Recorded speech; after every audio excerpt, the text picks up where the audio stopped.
60. If you want genuine black conversation that's uncompromised, unfiltered, join 60s.net today. Jay? Yes? I love 60s. I'm so excited there's a site where we could finally talk about black issues.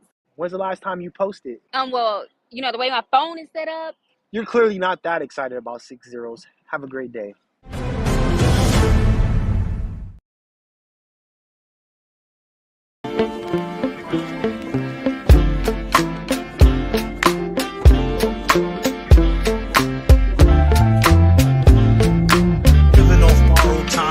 Tick faster, that'll be the hour they knock the slick blaster. Dick dastardly, a monthly with sick laughter. A gunfight and they come to cut the mix master ice. And living the true gods, giving y'all nothing but the lick like two broads. Got more lyrics than the church got ooh lords. And they hold the mic at your attention like two swords. Or you the one with two blades on it. Hey you, don't touch the mic like it's AIDS on it.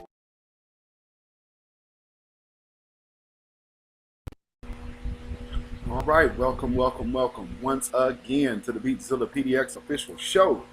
I am your host, beatzillapdx officially, and we are here once again for another weekly wrap-up. So hopefully everybody's doing well. As y'all are coming on in, please hit the like and share button if you would. I know some people that are on you, some influencers out here, they say, ring the doorbell when you come on in. So it's like ringing the doorbell when you come in somebody's house. You want to announce your presence, and of course, it always lets YouTube know that people are enjoying the content here, and they won't try to shadow ban the black content creators as much. One can hope, but I wouldn't hold our breath. With that being said, go ahead and see who we have in the chat. I see some new faces off in here, some new names. All right. Let me take a look. I just gotta look over here. So hopefully we got these. Well, no. Still looks like here we go with the issues all over again. Let's see.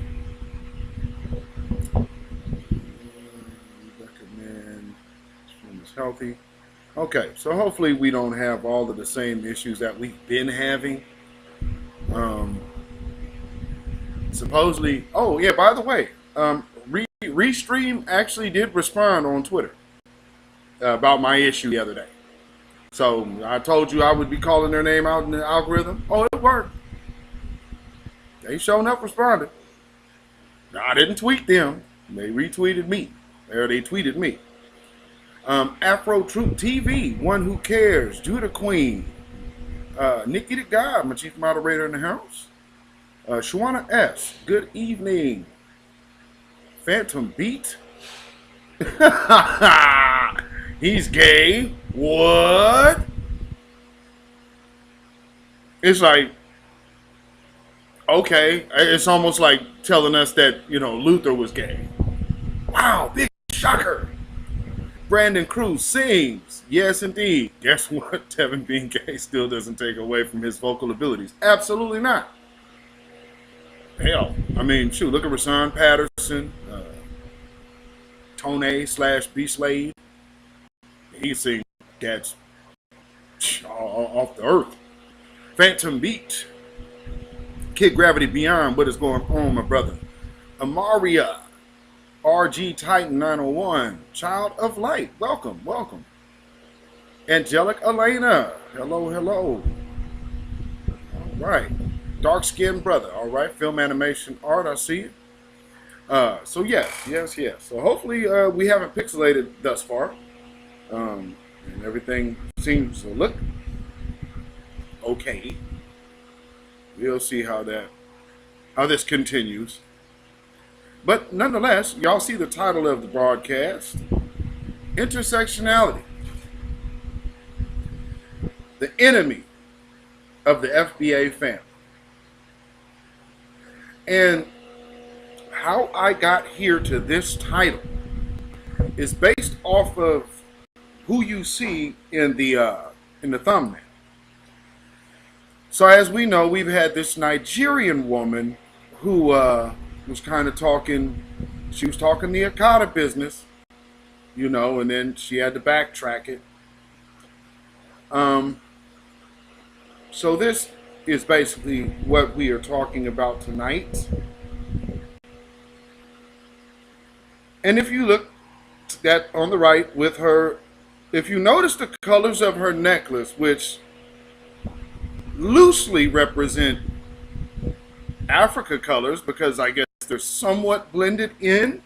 But if you notice the colors of her necklace, there's a flag that fits that same color scheme. You recognize it? Yep. And then to the left. Some people would call this woman, to the far left, she is the author of Intersectionality.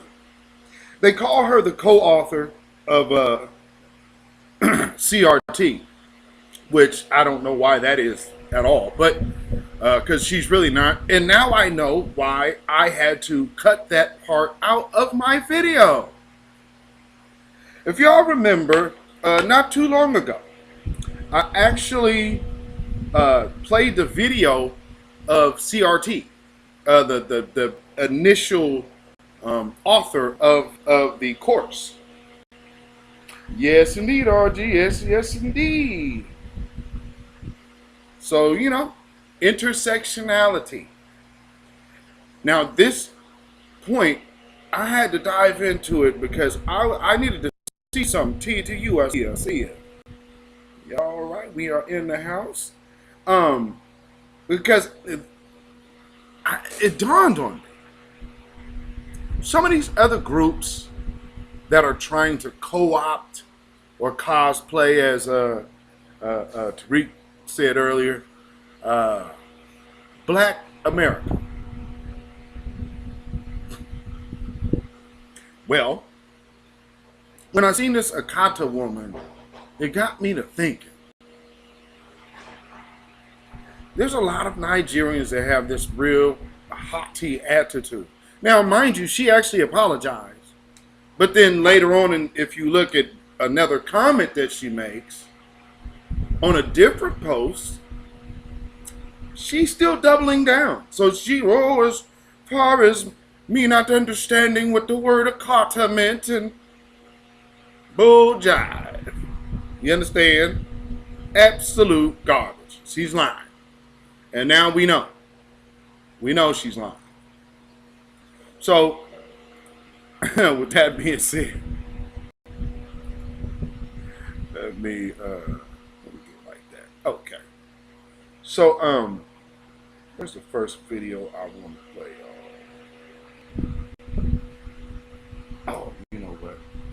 I have to go back in here. So bear with me 1 second. Do I have that here?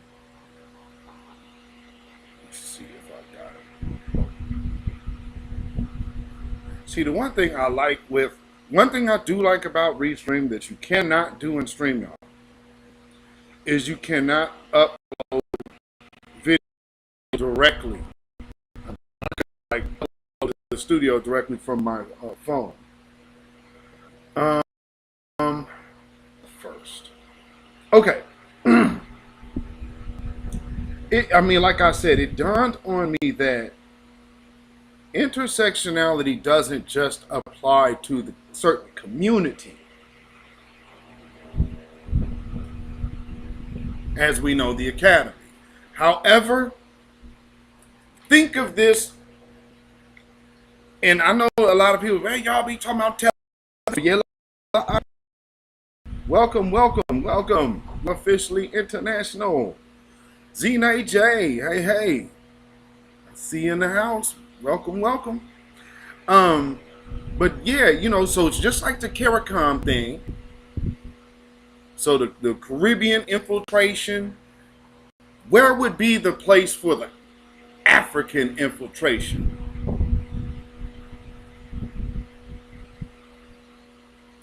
to act like we are wrong. Well, let me tell you like this. Anybody who is willfully plotting against you as a community is not with you at all. Matter of fact, you need to learn how to identify enemies. And one thing we're going to have to do tonight is understand when enemies do absolutely look like us. All skin folk ain't kin folk. And intersectionality is the enemy of the foundational Black American family. And tonight we're going to prove it. Okay? So,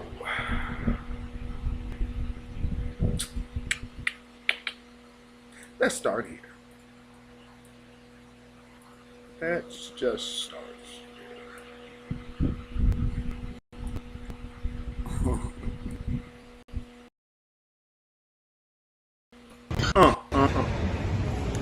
Hi, my name is Noah Zakarin. I'm a youth leader in the Make-Way program. They reach out to all the marginalized youth people. Thank you so much. Hi, I'm Christine Atuna, youth leader under the Make-Way in Uganda. I joined the Make-Way program because the vision and mission of this particular program relates with me as a youth, and very many youth as we advocate for sexual and reproductive health and rights for all youth, both marginalized and non-marginalized youth.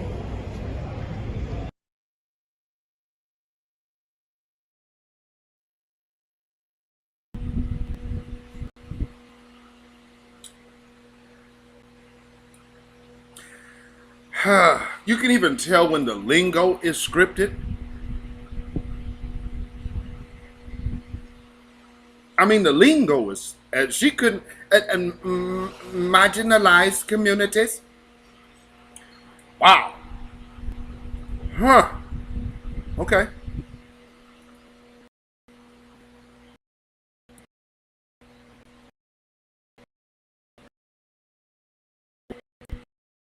Oh, man. I mean, these folks. Now, we're going to hit a few, but like I said, we're going to hit a few people out here tonight. Here's, I just went looking, and like I said, let me go see, because the Nigerian woman isn't one of those intersectionality philosophy pushers. So what did you just see with that last thing I played? Are you noticing all of these Africans involving themselves in intersectionality?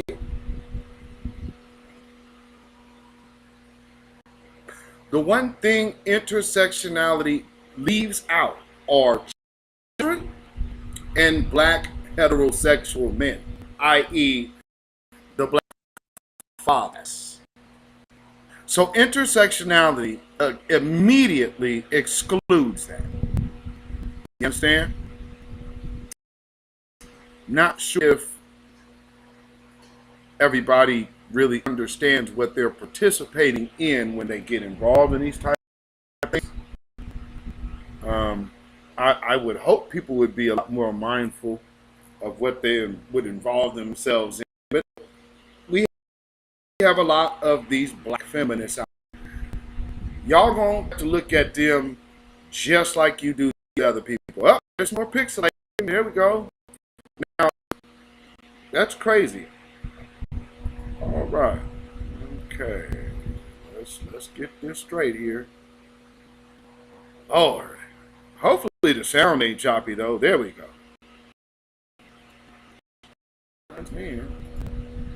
Now, again, when I was looking at a video earlier today, and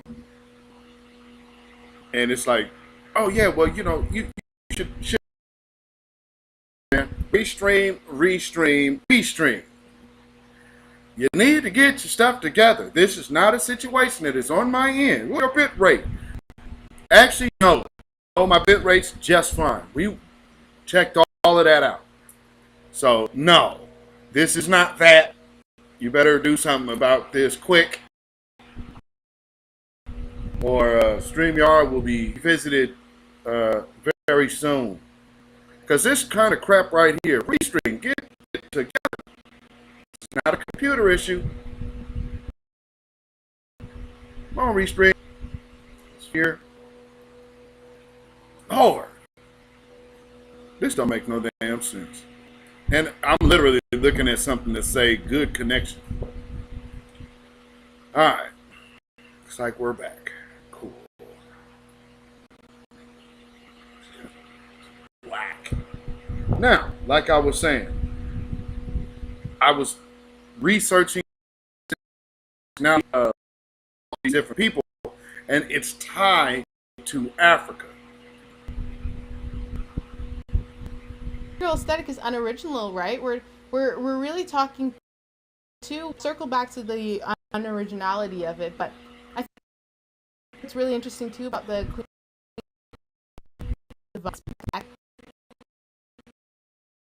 you can see haves and haves not. The people who have the monochromatic outfit and the ones who have the eyebrow pomade and the one who has the ability to create this effortlessly like simplistic look, but maximum impact, right?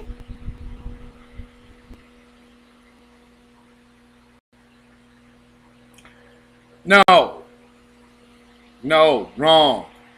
The hell is she talking about?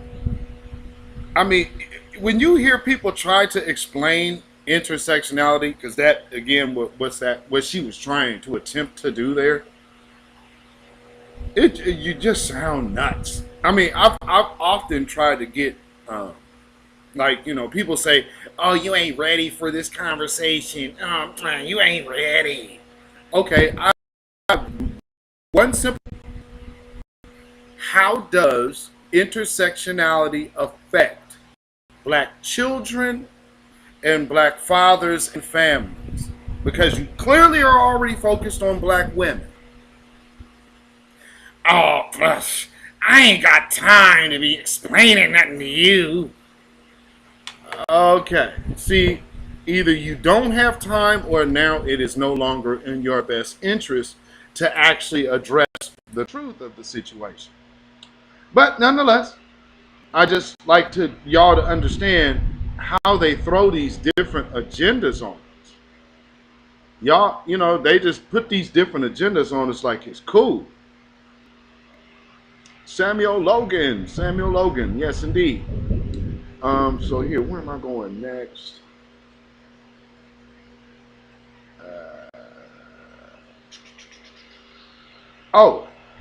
Here's some more. Here's some more intersectionality talk.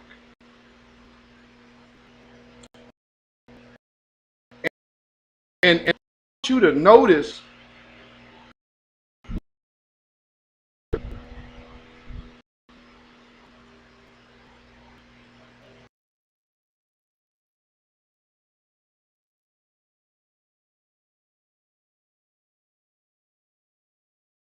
important and why it needs so much attention in universities. So let's just go back to what universities were designed for and with, and who they were designed with. Universities were not designed with women, I mean all women. Universities were not designed to racialized, minoritized groups. Universities were not designed with LGBTQIA plus racially minoritized groups. So universities were designed for a majoritized group, and we've talked about whiteness a little bit already. So we live in a society where universities are meant to be transforming, liberating people into society, helping them thrive. So how do we ensure that the universities today help disrupt the normalized racism and racist practice that exists in universities? So, as John Amici says, it's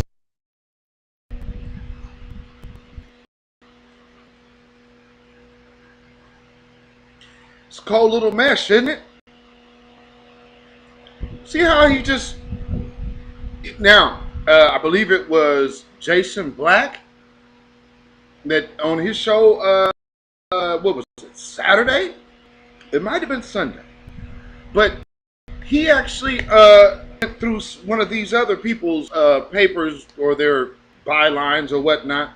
And it was, I think it was an article. They also lumped the LGBTQ in with black people. Are you catching this? There's something here. There's something here.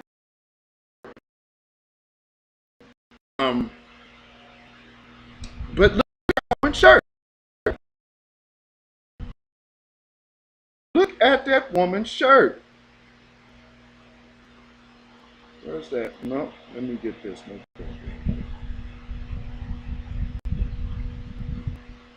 Let's move over here. Move switch. Yes. There we go. Okay, y'all shirt. She got the whole melanin joint. That's a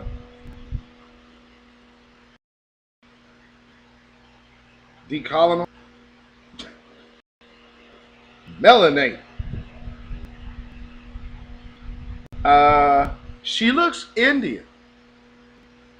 Now, again, you got black folks spread out everywhere. I will say that. So, and I do actually know black Indian mixed individuals. But let's keep it a buck. With that being said, some Indian families don't fool with us. Now, there are some that do. Typically, those will probably be more Caribbean, but for especially the West Coast Indians, no, they don't rock with us like that at all. So yeah, you said Crumpet Babble, Phantom P. But nonetheless, look at how they're met. So, okay. Point being, neither one of these two are FBA. But they're talking about racism in schools and all of this. Why? And none of these schools were set up in mind. Wait a minute. Historically black universities have had black people in mind. Not to mention all of the immigrants that get to benefit going to these HBCUs, and they doing their whole Nigerian tribal victory dance. You know what I'm saying? Oh, Lord. So let's finish listening to this. That's right, we have to be anti-racist. What does anti-racist mean?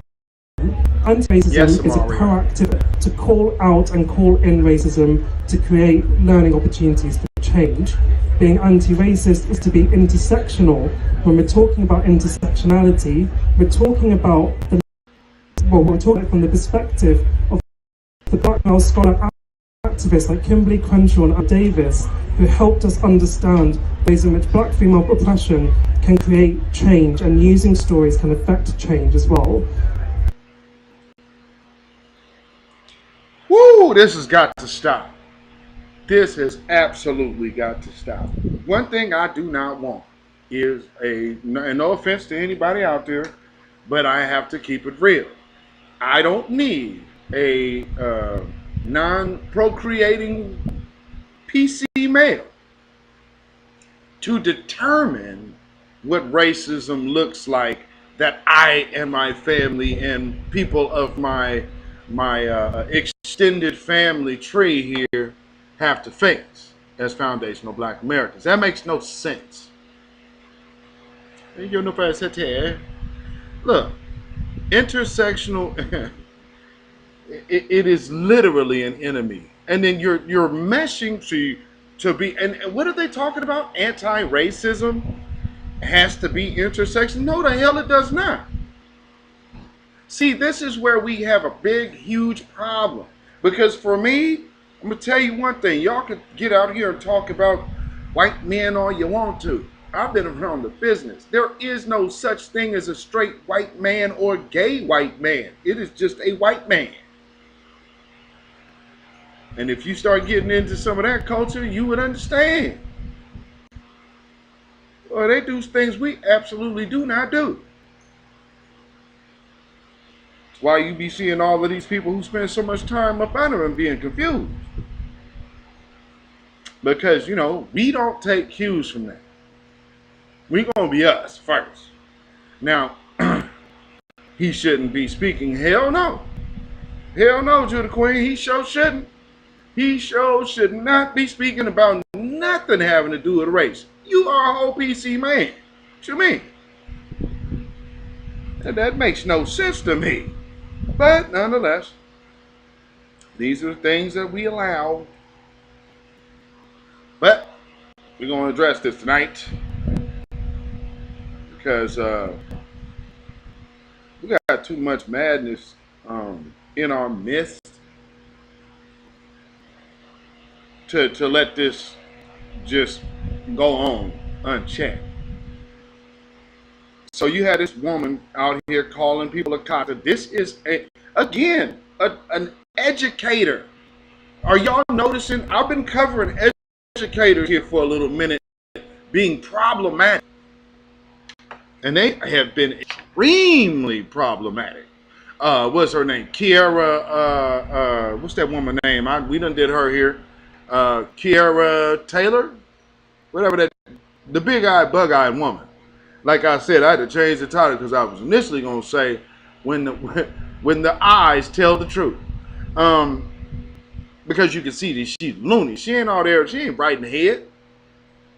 You can see it in her eyes that she ain't all together. And she's literally teaching at the college level. People, like, we are in the realm of smart lunatics.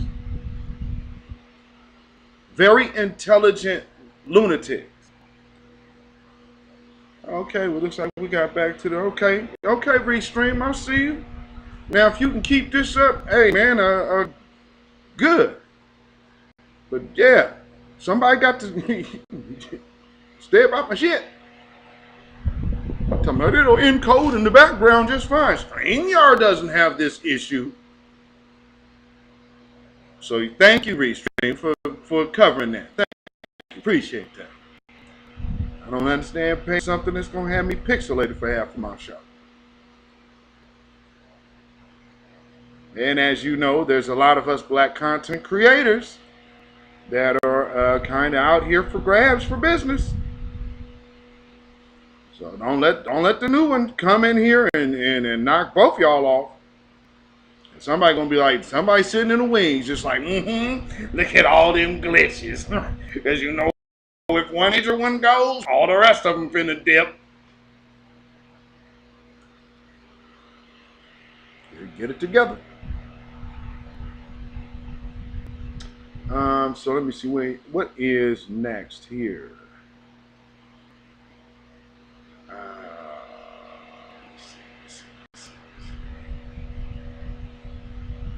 Okay. Okay. I think I want to go. I mean, I went on the hunt today on this topic because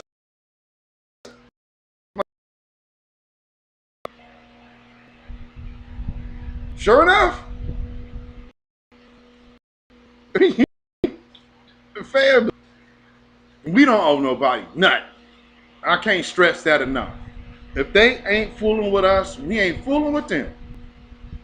And when you have to understand when people, oh, there we go, okay. When people come into your midst, that is absolutely, they're already, you know, they're non-FBA, but these individuals come in with vitriol.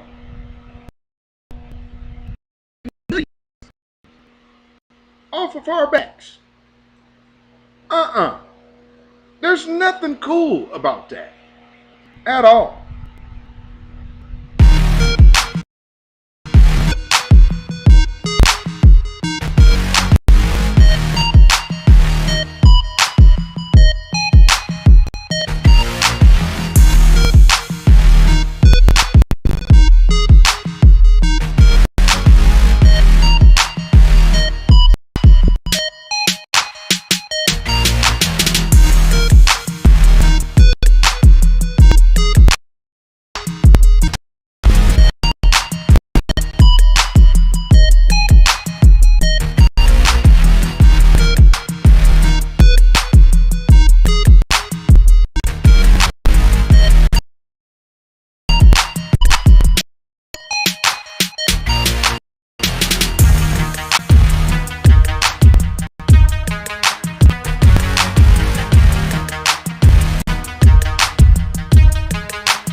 So they went from Black Girls Rock, praising black women, black women, black women, black women, black women, black women. Now black women, all women lives matter.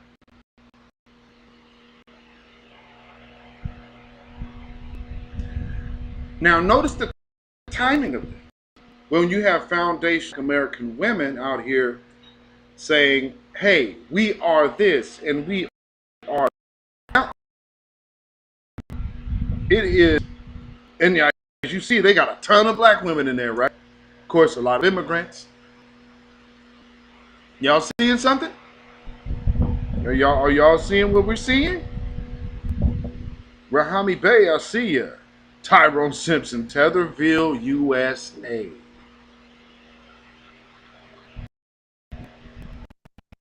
Carolyn don't matter. I mean, Judah Queen. Okay, so you see how they working this? They trying to all lives matter black women now. So you praise black women. Oh, black women are this, the backbone of the Democratic Party. Now we need you to go take the wrecking ball to the program of your community, and all lives matter your husbands and your male counterparts to death. Because, hey, everybody should get reparations because everybody has experienced racism. Are y'all paying attention to what I am showing you tonight? Telling you, boy, you just have to sometimes just sitting and stewing on the enemy will just lead you to go find out what they doing. Because no one told me nothing like this. When I seen that woman talking at a cottage and then she apologized, but then I kind of went through her thread and seen how she was still doubling down on it. Miss me. Let me go do some digging. Where's this all going? Oh, and then it dawned on me. Oh, so this is why I had to cut out the CRT from the absolute originator and author of CRT.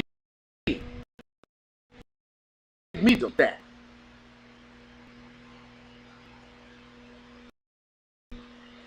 And now I know why.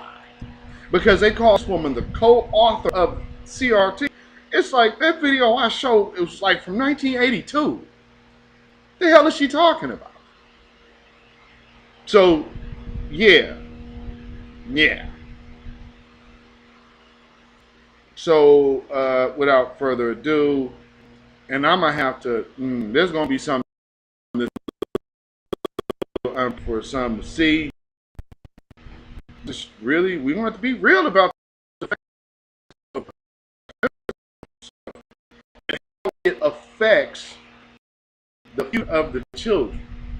Because literally, black feminism takes what we'll say a lot of them are absolute mothers. They're mothers, physically, legitimately have given birth and are raising children while hating their guts and masking it in some kind of phony ideal of love because of the optics.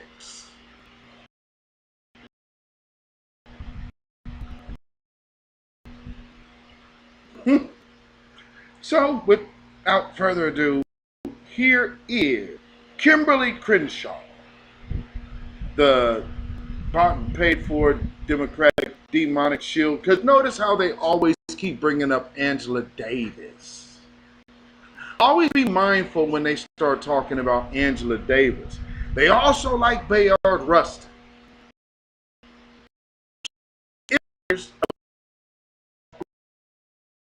That shoehorned another into the mix had nothing to do with liberation or unity. It had everything to do with the destruction of black liberation, while sitting up there being a face of it, just like John Lewis, what's this other dude, Bobby, whatever the hell his name is, that needs. I think he's You up there with Fred Hampton, got pictures with Fred Hampton, and you done sat up in here and watched black folks getting lit by the police nonstop, and you ain't said nothing. Old Negroes is over. Likes you anymore. We see you for what you are, and you have only wanted to be a detriment to your own community. If you think you should get a pat on the back, being such a vile, treacherous scumbag. See, Rush, thank you. Thank you, brother. Bobby Rush. I mean, man, these shameful, man. Shameful. And like you said, man, you want to know who's been assassinated? Look at all the people around him. Shoot, I always tell you this. When it comes down to things like this, it's never outside.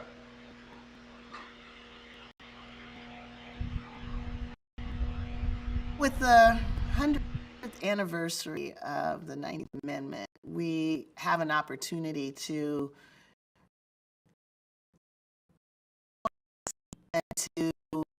identify some of the continuing dynamics in the women's movement today.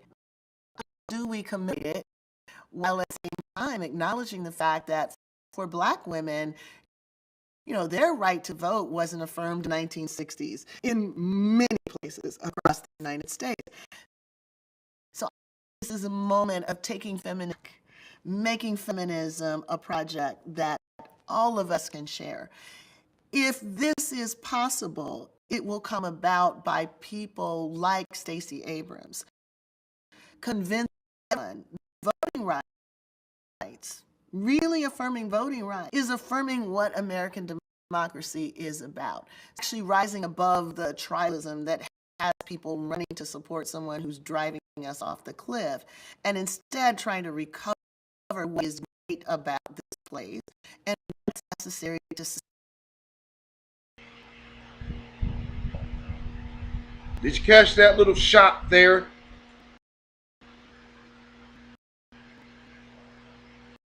Did you guys? Everybody getting behind this. If I ain't y'all getting behind Stacey Abrams. I mean, black men. Come on, black men. You somebody who gonna drive us off the cliff? You don't say.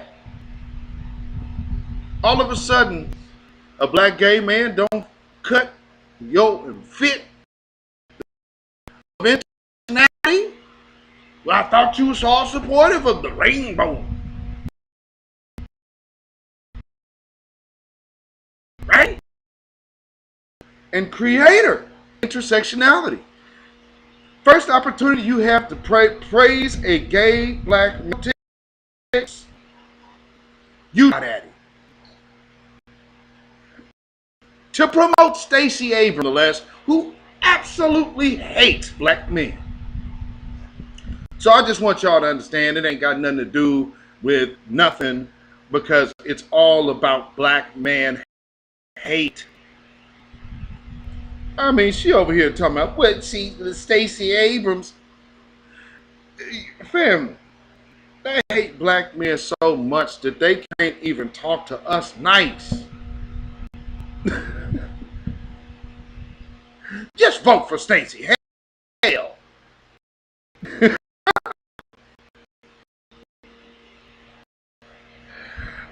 Oh my Lord, man!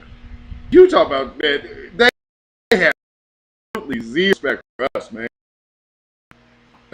Oh man! In a country that's on the brink, if we like Stacey Abrams, if we can build coalition. Oh, stop it!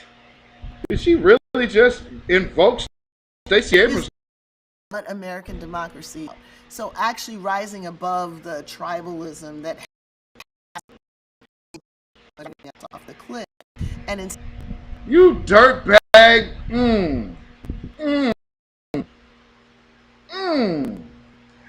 Tribalism. Y'all know who she talking about, right? These people. These people here say something else. Now, we're just simply saying that all of a sudden tribalism, woman, you are promoting a gender divide. You're the author of the promotion of a gender divide, but got the nerve to sit up here and talk about tribalism backing a candidate that's going to drive us off the cliff. Now, I'll tell you, these black feminists hate our guts, man. Let me tell you something, man. They don't just hate the straight ones. They don't just hate the straight ones. Ooh-wee. Instead, trying to recover what is great about this place and what's necessary to sustain a country that's on the brink. If we can follow people like Stacey Abrams, build coalitions everywhere, we can use this year in which we are celebrating a breakthrough of suffrage and decide we're getting real. We're going to make all of the claims about it then false actually real. Then this can be the formula that saves our republic.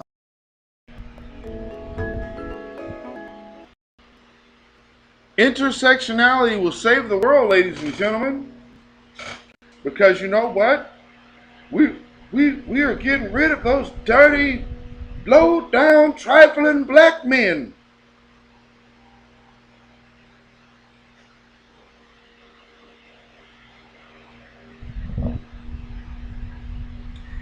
If you guys hate Abrams, I mean, you know, can Stacey really be knowing it? I mean, this one. I'm not always going to only talk about what we can do for black people. So I'm not going to sit here and say I'm going to do something that's only going to benefit black people.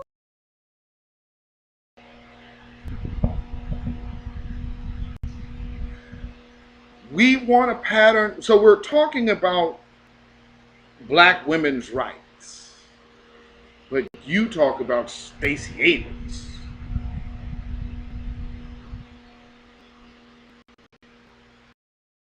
Okay. Always focus on the one that is not even a mother. I mean, hell, there's plenty of single mothers out here with a lot of good game to give. But you got to run to Stacey Abrams. Let's go get Stacey Abrams. Okay. You didn't want nobody to give you the real. You needed a do-boy. I would change it into girl, but in this case, they do-boy. Because she wants to replace actual testosterone. She can't. She just did this other little piece that which is so she pulls her dad out like, oh, here's my dad and he supports me. As a matter of fact, yeah, how about that?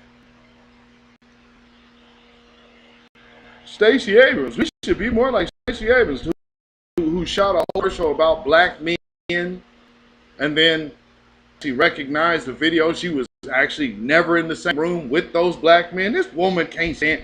She sounds like one of these other females I hear about that be in the background causing mess all the time. There's people out here who have a great disdain for it, especially if you have somewhat of a following, or if you have some kind of influence.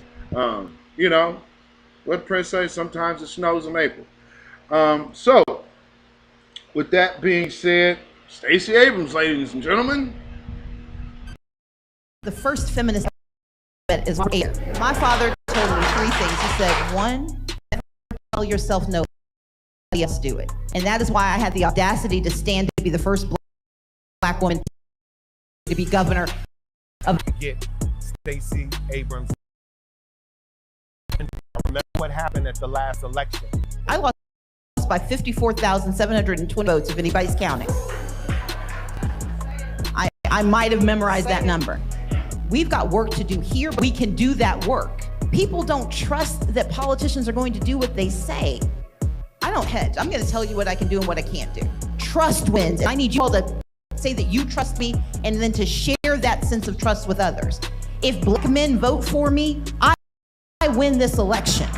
So make sure that you get people to the polls. Let's do it this time. Let's put Stacey Abrams in office.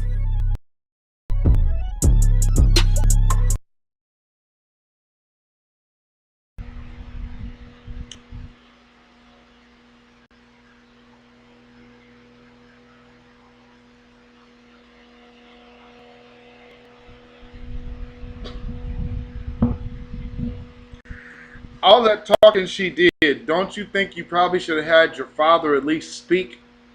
And the one thing she says, the first black feminist I know was my father.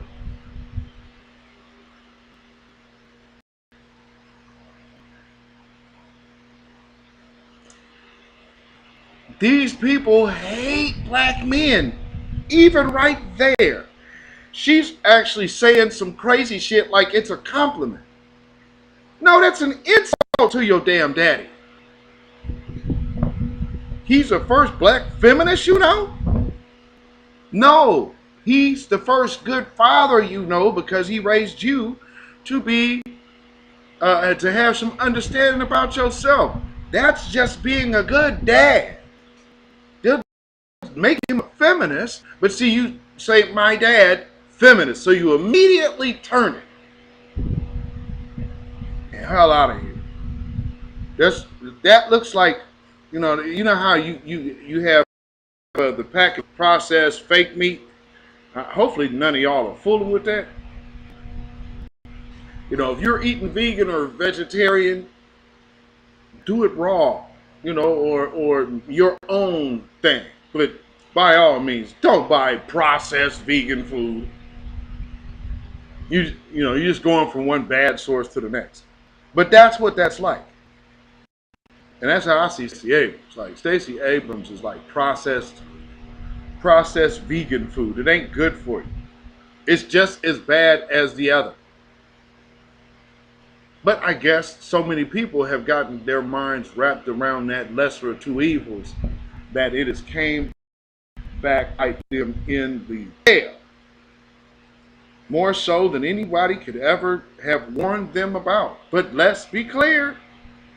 The new black media had steadily kept you informed.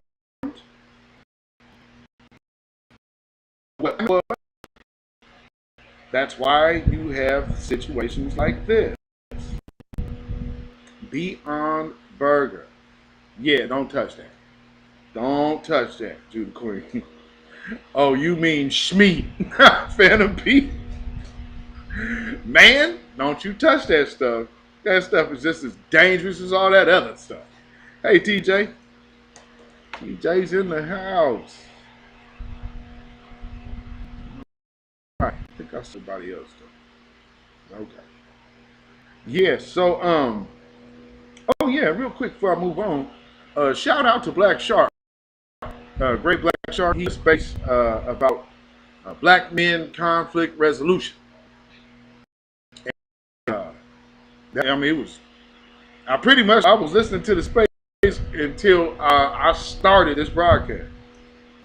So as I was getting ready for this, I did at the very beginning, but it ended up, man, I really enjoy black intellectual conversation, and understanding, like some of y'all might follow Great Black Shark. He's been part, a content creator for hell, quite a few years now.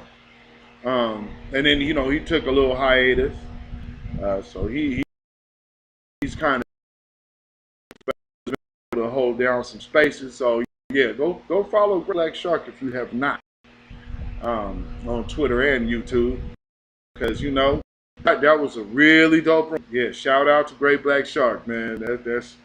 That's a good brother right there. So with that being said, y'all remember the "Don't Say Woke" thing? Because another thing that they've done, and I had to find out how this action kept being made.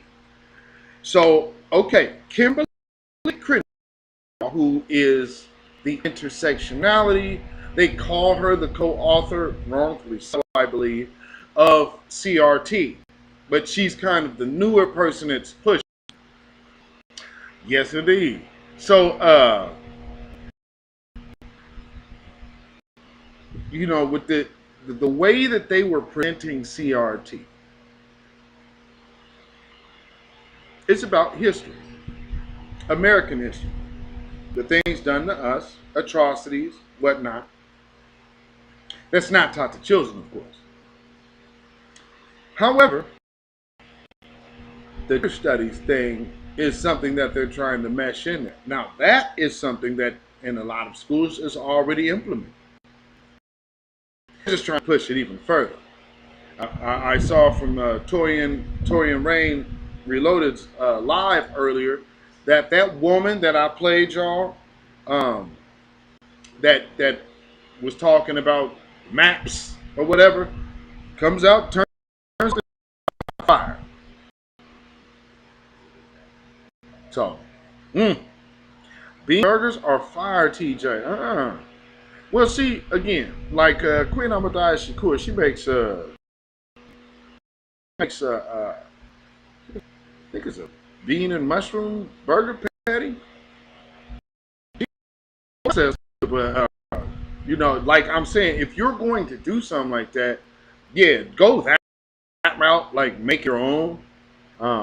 Like don't go buy no Beyond Burger or no Beyond sausage. Like make your own. But nonetheless, like I was about to say, the don't remember the don't say woke or ill or whatever from DeSantis. Well, looks like the Supreme Court ruled that is not constitutional, which of course knew. It also seems like there should be another ruling somewhere about certain things not being constitutional since Roe v. Wade went out the window. And, you know, I have to say to people out here, you can't really cry and complain about Roe v. Wade because talking about life, my body, this, all of that. Well, you know, nobody was saying anything about the mandatory jabs. You got to get this or you can't go here. You can't go there. You can't do this or can't do that. And pretty soon you'll lose your job if you don't get the jab. Where did my body and my right go? See how it work, y'all? See, that's why people were telling you, be careful about the R. Kelly celebration stuff. Because ain't nobody condoning what he's accused of. But at the same time, you can never be okay with somebody getting railroaded with RICO charges and no evidence. He got knocked on hearsay evidence against that man. You would have heard about it. That's the whole thing. You can see all these other case shows and watch court TV and whatnot. At some point, you hear about a fact of a case. They railroaded the shit out of that man. Let's just keep it a buck. But nonetheless, all the things we experienced, don't say whoa, Lord. Don't say woke.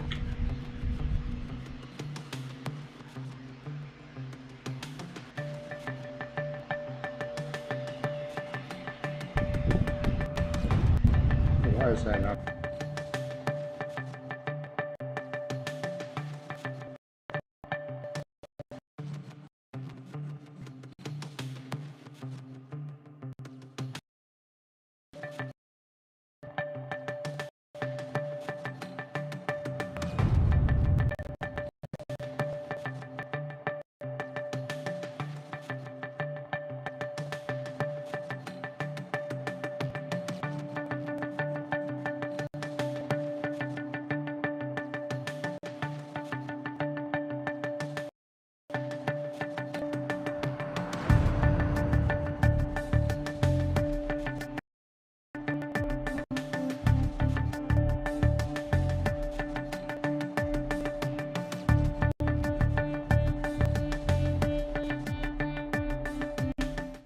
We are not going to use your tax dollars to teach our kids the country or to hate each other.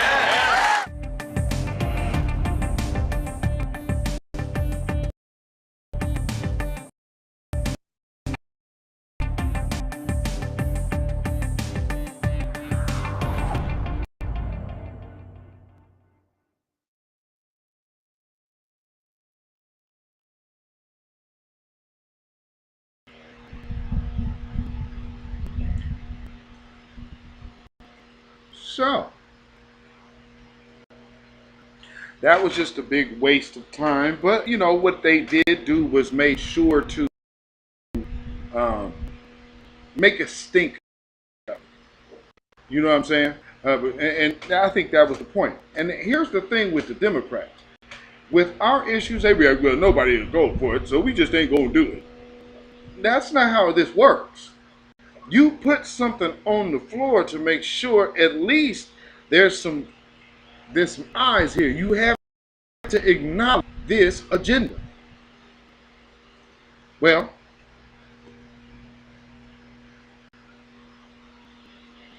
these people hate acknowledging our agenda. Let me see. Where else will I go?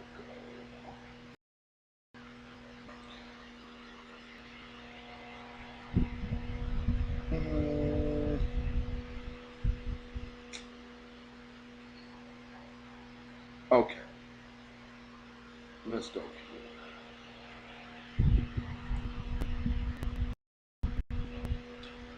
Loading this up real quick, family. There we go. Okay, so here's some more of the Kimberly Crenshaw woman. Those of you who are able, please stand up. Okay, so I'm going to name some names. When you hear a name that you don't recognize, you can't tell me anything about them, I'd like you to take a seat and stay seated. The last person standing, we're going to see what they know, okay? All right. Eric Garner, Mike Brown, Tamir Rice, Freddie Gray. So those of you who are still standing, I'd like you to turn around and take a look. I'd say half to most of the people are still standing. So let's continue. Michelle Cusseau.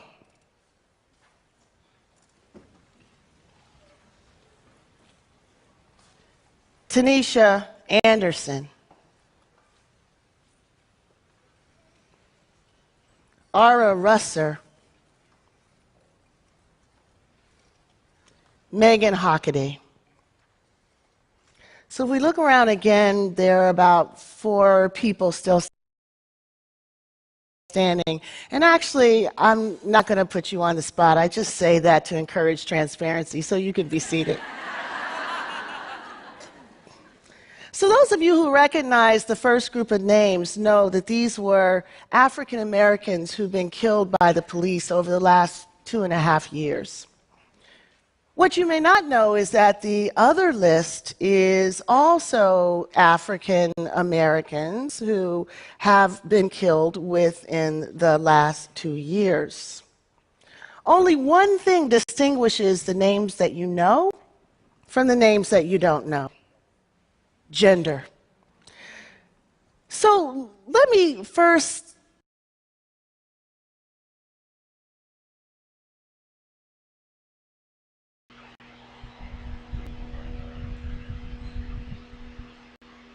You guys picking up what I'm trying to convey here? This author of Intersectionality is also one of the authors of our Black Gender War. While next to Zaddy and every immigrant who is already vetted to be anti-black, all skin folk ain't kinfolk. And we have to be okay with calling this type of madness out. And again, you have a whole woman over there talking about a content. Well, you know, I just said okay. You know, I cannot with this Kimberly Crenshaw chick. I mean, you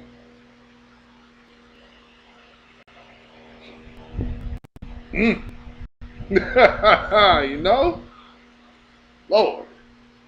Let me see. There is another. Let me play this piece. Let me get this in here. Let this load up. Okay. So here's some more of these intersectionality individuals. And I just want you to hear, I wanted to show you the author of who this is. Now we have to get down to the participants. Tanya Zion, I see in the house. They heard the word akata, and can I tell them what it means?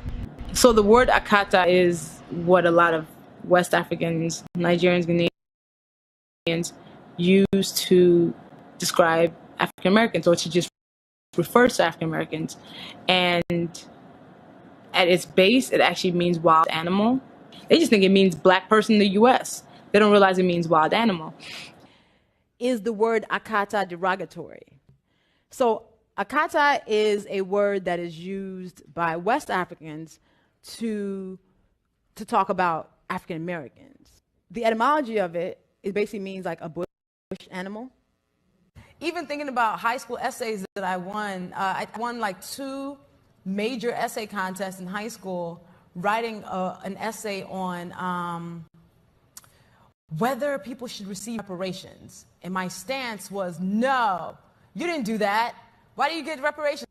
When I graduated from high school, actually, my junior or senior of high school, I did a couple of essay contests that I actually won. And I won like NAACP AXO award for this essay and something else. I can't remember another, like I ended up winning money.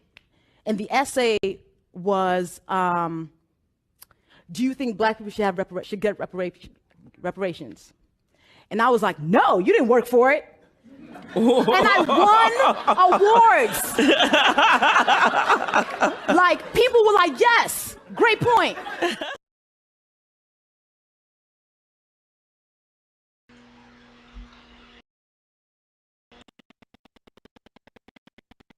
Wow. Wow. Man. Oh, and dark skinned brother. Thank you, brother. I saw that in the chat. I appreciate that, my brother. Yeah, man. So that's Lovey. If y'all don't know who she is partner's best friend, Thea Arivo. Now she's doing so here's what's problematic in this. Why would the NAACP award her for talking against reparations?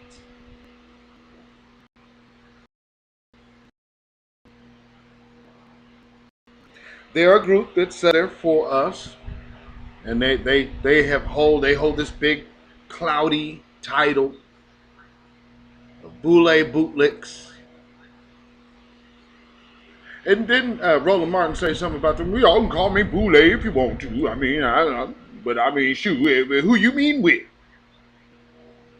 You're meeting with people to attain nothing, Roland. Damn about what you're doing, dude. Lord. Like, Roland Martin, but she's like to shut her tether mouth. Absolutely, TJ. But see how comfortable people are? When they start talking crazy, they real comfortable, ain't they? And we just supposed to just, oh, that's cool. We ain't gonna say nothing. Let's see. I'm gonna go next.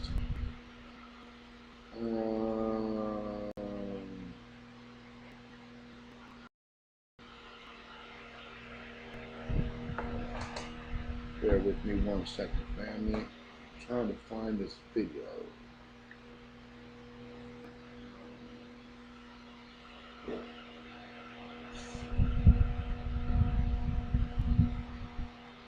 Where's it at?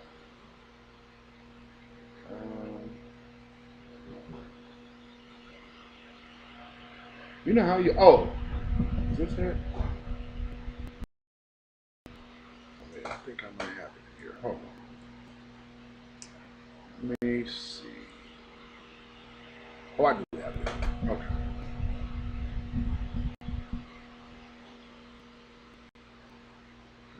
Bear with me 1 moment. 1 momento. Oh, you know what? No. Okay, so this is a kind of a reader voices, but it's reading a quote from Kimberly Crenshaw.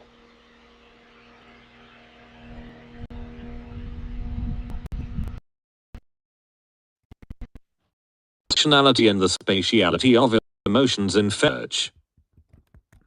Abstract. In intersectionality studies, the lived experience of inequalities has been a central concern since its origins. To referred to black women's experiences of oppression as the phenomenon to be studied and the reasons why new theoretical tools, such as intersectionality, were needed. Here I approach intersectionality and lived experience from an emotional and geographic perspective, focusing on how spatiality lived and structured through emotions and on their role in reproducing intersectional dynamics. I rely Feminist Theory, Volume 8, 2007. Conceptualization of discomforts and the inhabitability of places by different bodies to show the genuinely spatial character of emotions. Applying the conceptualization to an intersectional framework, I develop a differentiation of discomforts in relation to geometries of power and argue that emotions and their spatialities can be used as pointers to intersectional inequalities. I illustrate the theoretical proposals through the relief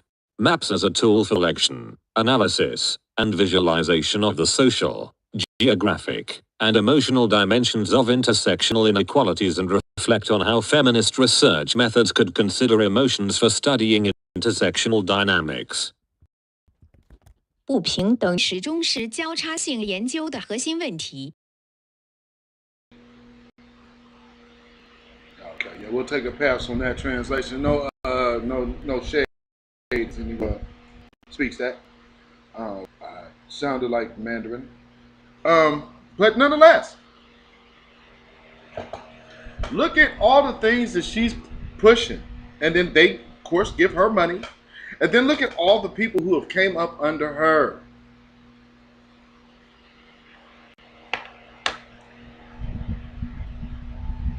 These people are anti-foundational Black American. That's why you heard her talking about tribal groups,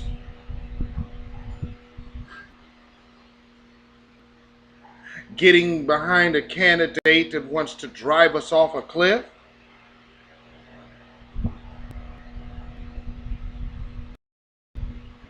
This is how we support our own. You say, well, hey, you gonna do it, then why don't you get you a candidate and put him in there? All right, there you go. Man, he gonna run us off the cliff. You dirty bag. No, what happened was your typical agenda couldn't really get off the ground because certain people knew it was coming. But hey, how much of that 2024 budget have you already spent?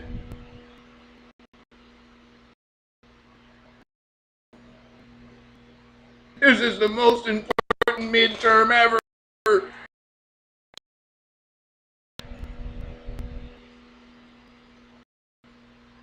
No tangent, no vote. Not saying, oh, I'll take my vote elsewhere. I'll take my vote to the House. And I'll keep it a buck.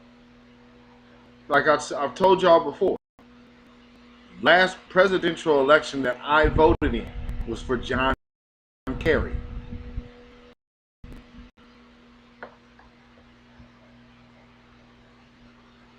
Literally, the last presidential election that I voted in was John Kerry.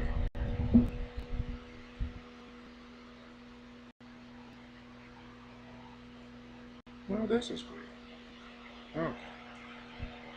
Yeah, so you know, yeah, we ended up passing on the Obama vote twice. And then, of course, did not vote at all 2016. And then, you know, 2020, you know where we were again. We sat this one out. Now, I understand, like, I'm not judging anybody who voted in 2016 or nothing like that. One thing I will say, though, is, you know, there's a distinct difference by my standard of understanding. You know, I'm literally having it says the stream health is good, and I am pixelated as all get out right now. Hopefully y'all can hear me just fine. Good grief. This is insane, man. Restream. It literally says excellent connection. And I'm looking at an absolutely pixelated stream. This is cool. Okay. And then it's going right back to that. Wow. This is crazy, man. Sound is fine? Okay. Good. Okay. Well, you know what? Let's put this.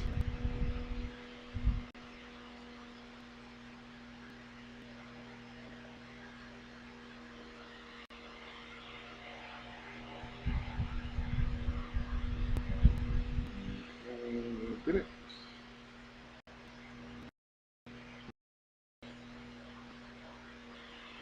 Oh, wait. I can do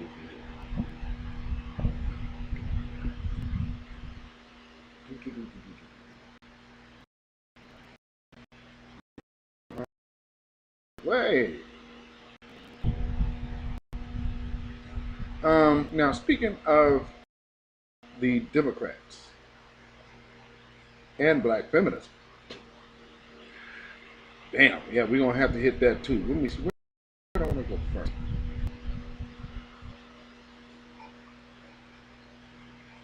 Oh, let's hit the Democrat part first.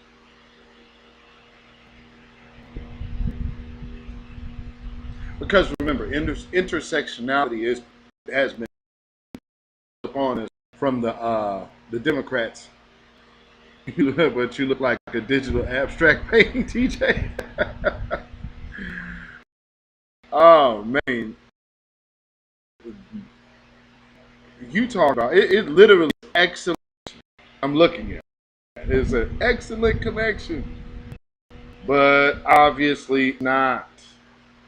So yes, the like what I think it's Professor Black Truth always says, the Cajun Skeletor, James Carville, he had something to say about the Democrats, and a lot of people are starting to come out. There's been some people say, I don't know if it's actually, I think Joe Biden is already on not running for a second term. I don't know if that's the people that powers that be, so you might need to get out of here, but we'll see. But let's see what James Carville has to say.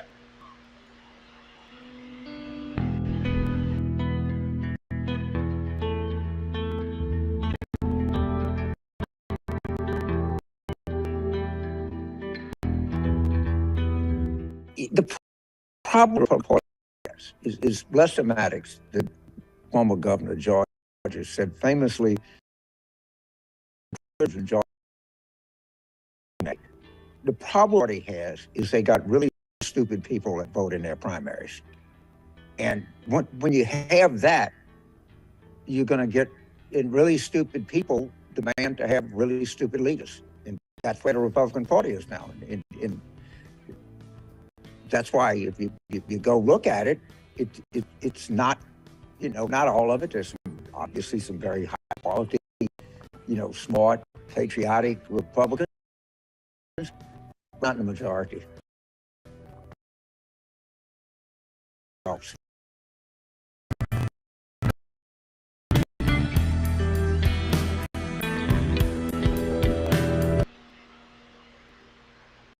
Okay, so he was talking about the Republicans, but nonetheless, well, no, and what's so funny about that statement about the Republicans, as if the Democrats are different. I mean, you got Democrats got your nominee is literally the oldest man in history to become president.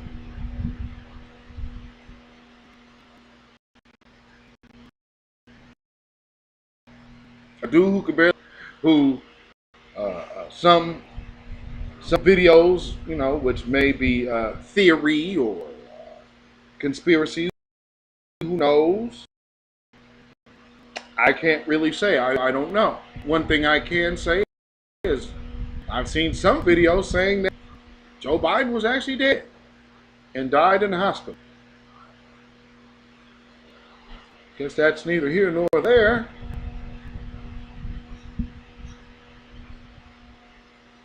But that's what they say.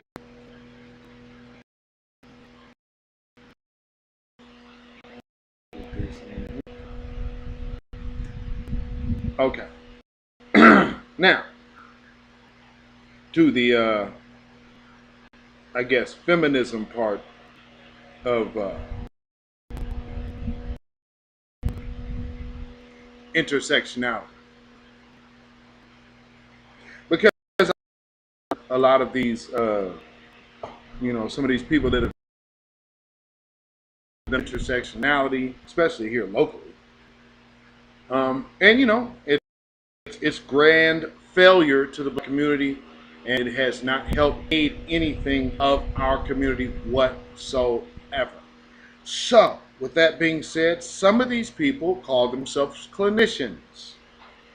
And I played this video because now that there has been a second video, but as a refresher so you have both sides of understanding, I'm going to play these videos, and then I'll give my commentary after the video.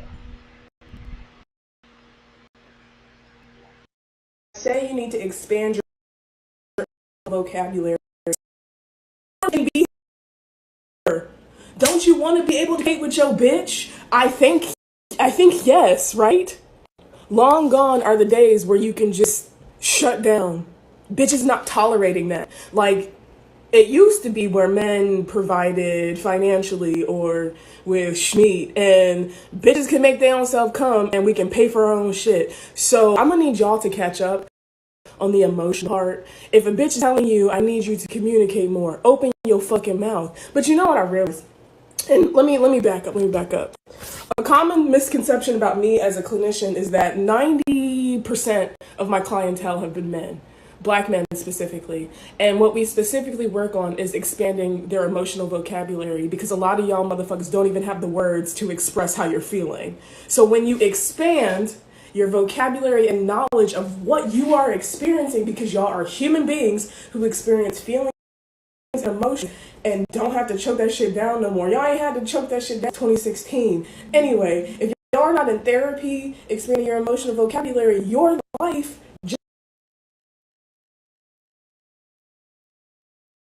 just off top is going to be more difficult. You expand your emotional vocabulary, you expand your awareness of yourself. When you expand your emotional vocabulary, you understand how you can navigate in this bitch. This fucking weird ass world that is so hard on y'all. Like, let's acknowledge that the world is very difficult for y'all, but y'all are not making it any easier, bro. You're not. When bitches are telling y'all to go to therapy, it's not for us, it's for y'all sad motherfuckers. Go to therapy, talk about it on your chest. You don't have to choke that shit down no more. Y'all are doing a disservice to y'allself. So let me sum this shit up. Y'all told bitches to elevate our standards. And at the cost of us elevating y'all standards, y'all got axed because y'all didn't elevate either. Bitches are not tolerating emotional abuse, emotional neglect. Step it up, somebody. Go expand your emotional vocabulary so your life can be better. All right, go in peace.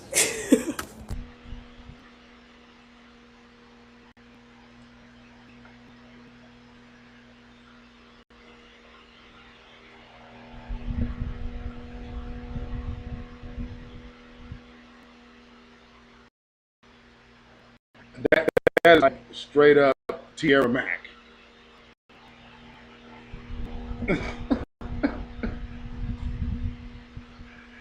I mean, straight up Tierra Mac.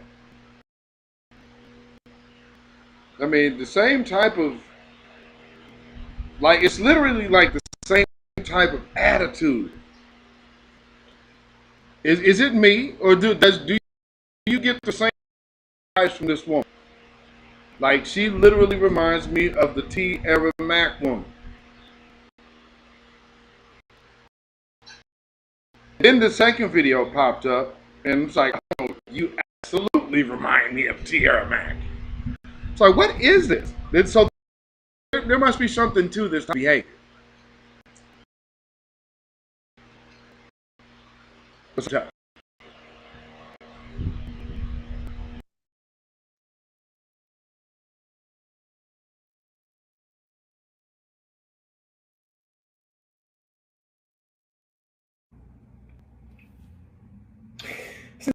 Society is very difficult for Black people in general. And for people into question saying that I hate Black men is asinine to me, because Black everything matters. Black everything matters. When they see you walking the street, they don't see a human being. They see what's been perpetuated in society. They see what's been perpetuated in the media, that you're aggressive, that you're violent. But I know these behaviors that are being exhibited are actually depression and anxiety. And unfortunately, society and lashing out, in fact, is the only acceptable response. I am pleading that y'all seek help. Women are hurting.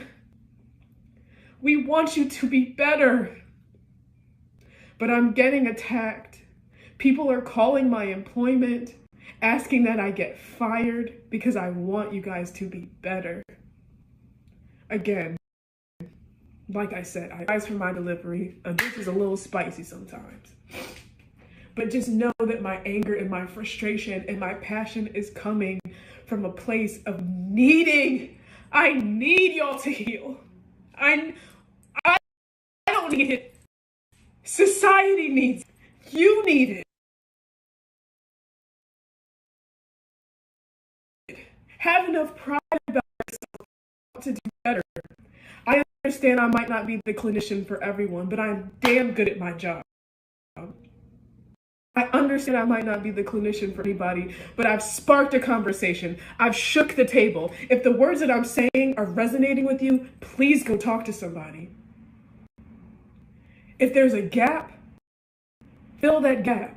Become counselors, become mental health professionals, so we can heal each other, heal ourselves. All that I ask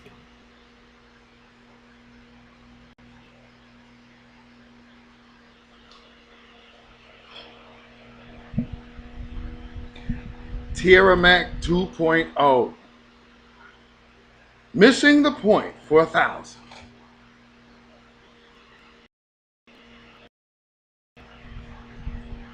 I hate Black men and well, we heard your tone into which you were speaking, which number one did not make sense, and again still doesn't make sense. But nonetheless, you know, the one thing that some people even tried to adopt as a career path was Black man bashing. Look at the root; it didn't work out for them. Remember, Black men are the new white supremacists for Black people. Hey, what? Everything negative you kind to say about black men, and we're the whites makes no doggone sense anyway. None. What? So let me see.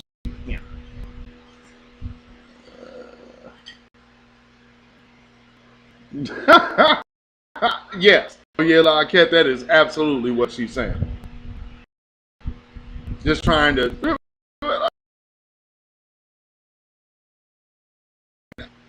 What? What does that even mean? Everything black matters. Like, that's absolutely funny. That's pretty doggone funny. Everything black matters. Oh, it does now, huh?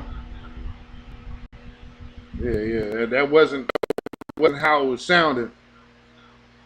Matter of fact, he was looking a little more like this woman here, who I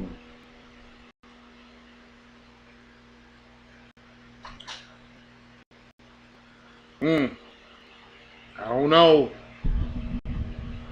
Check this out.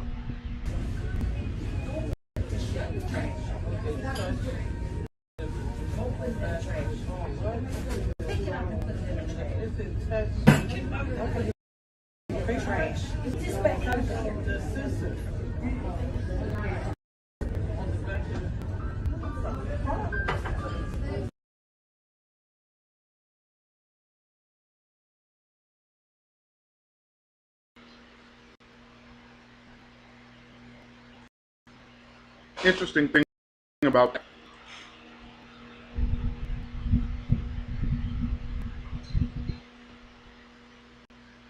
is how the effect on the future of male children from that black feminist ideology. I'm looking at the youngsters now. There's a lot of emotion, not a lot of reason, but a lot of emotion, and then trying to figure out if manhood is based off of a woman's opinion of manhood.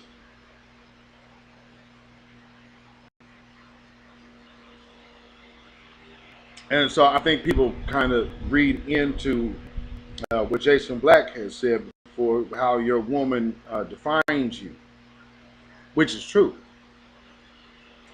One part about it, that doesn't, like, that defines you outwardly. It doesn't determine who you are inwardly. So again, it's a reflective thing. So what you are inwardly, then your wife reflects that outwardly. That's the balance. So yes, your wife would absolutely be a defining vantage point for anyone who would want to know who you are. I mean,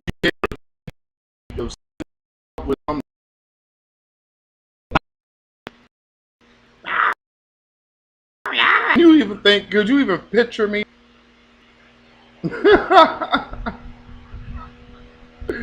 Hell no. Let me see. Like, oh, thank you, Judah Queen, for the article. You let me know that pastor that I played the other day that was talking about his members not getting his watch. Dude had a congregant who got murdered, I think by the spouse, and then the dude still had service. So it's a cold Negro, ain't it? That money don't stop.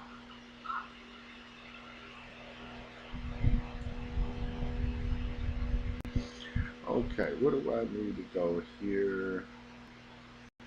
Oh, here is another little quick meeting of people I want you to see that aren't cool, because it ain't just too.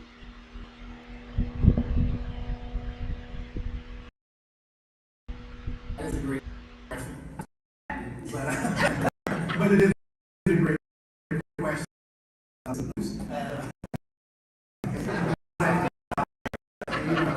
a comedian on the side. But when I think about that is it's because you come with, I mean, you're a puzzle piece. And there are many pieces that make you, and you have to embrace all of them to be whole.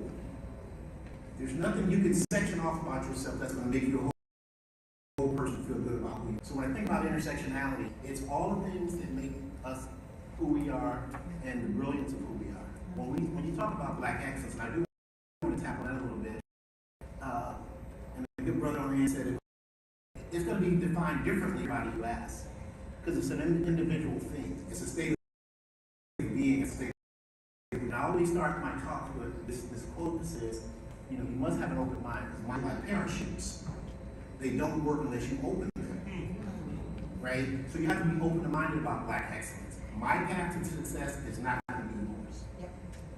There may be some criteria that I utilize and I could advise you on, but how you get there is how you get there. And I think we need to realize that, because you can see someone, and I think you said, don't idolize.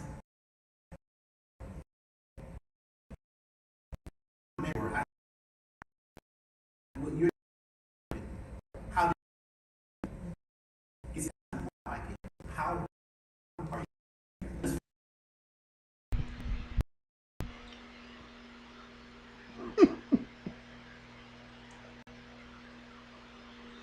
Men pushing intersectionality.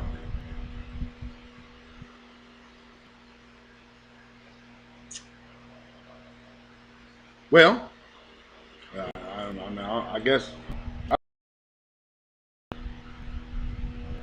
But notice, all of these people are trying to implement other things, and then talk about blackness and Black excellence.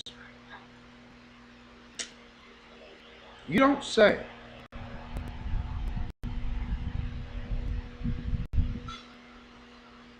You don't say.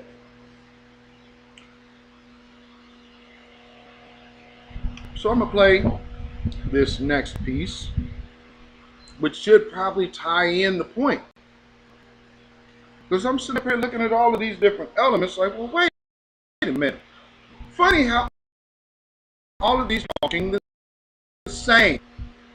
From the Nigerians, woman, she just jumped the was calling us.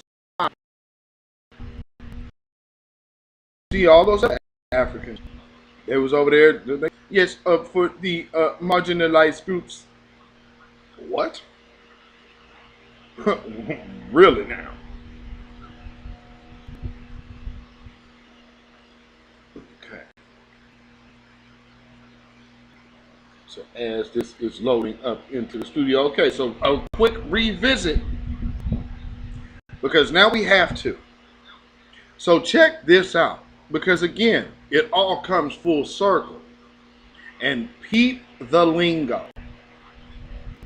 We changed the name from the Black News Channel to the Griot, and the Griot is West African historian. It's a lot more inclusive. I never really quite thought it was a good idea, the Black News Channel. I don't think we need the Black News Channel. I think we need a good news channel, a terrific news channel like yours. So the network's going to be a lot more inclusive. It will be far more, focused on lifestyle, entertainment, news, and sports. So by way of example, we went and did a terrific deal with the HBCUs to license more than 2,000 of their sporting events, which will also air on what is now Black News Channel. What is now the Griot. It used to be the Black News Channel. Troll media industry, all those media titans. You have been buying up properties. What have you learned over the years doing so? We don't have enough diversity in ownership. We don't have a real democracy until people really own these networks, and they don't control their image and their likeness and how they're produced and depicted. Asian people are pretty much non-existent in the media landscape in terms of how we're depicting them or even seeing.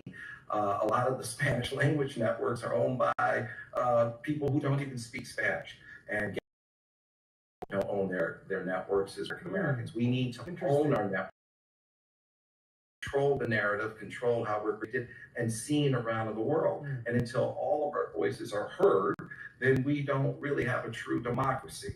So I think it's important that we have real support from corporate America. The Black News Channel failed because it didn't get subscriber fees. So by way of example, CNN collects over $1 billion a year in subscriber fees. When people pay their cable bill, $1 or $2 goes to CNN. In the case of the Black News Channel, unfortunately, it was zero. And the ad news channel equaled less than $1 million, $2 million at most on a good day. That means the CEO of every Fortune 500 company, their personal compensation was more than all of the advertising on the Black News Channel, their personal compensation. So corporate America needs to lean in and support diversity and voices and ownership. And that means subscriber fees from the cable operators and add corporate America. Corporate America needs to support diversity and ownership and voices.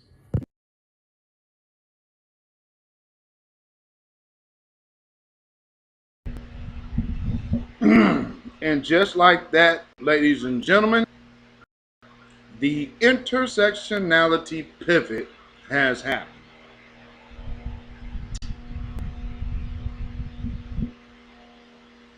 How about that? How about that?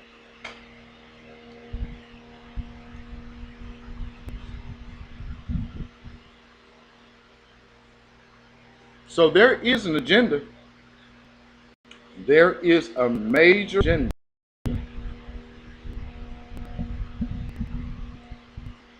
Let's see what we get next.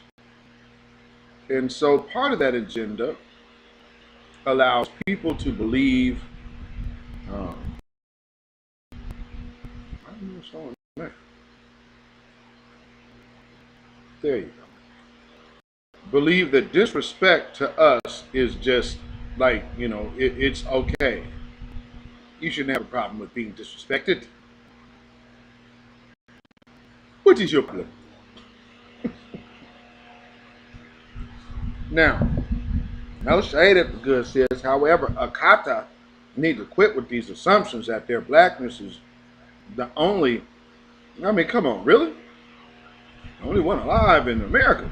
Mexico has a large, thriving black population, especially in Ocasa, Veracruz, and Guerrero, location of popular destination Acapulco. Okay.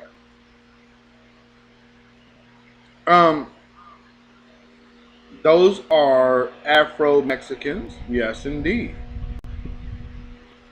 See, but look at how she's trying to use the term America. We live in the United States. We don't live in the Americas. We're on the continent. True indeed. Now, addressing the critical problems of systemic racism and exclusion of African Americans from language education at the July 10th AAA webinar. Wait, what? The exclusion of African Americans from education at our word? So that's how she feels about us. I thought this was a year of return. NEPA couldn't bring small. I'm not sure that word's cut off there in my view. I guess it would be light, even for Akata. So this woman is up here talking about, oh, I didn't know what Akata meant. I played you that video already of African women, especially like Lovey. You're foreign to what a kata is. But, it's what liars do. And like I said, the time it is with the tether. If all else fails, lie. I had no clue. Okay. Sure, lady. Matter of fact,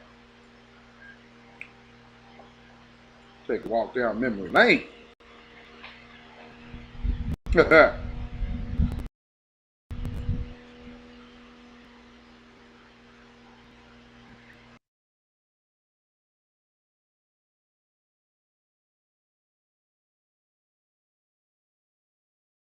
brother was under the impression that you wouldn't.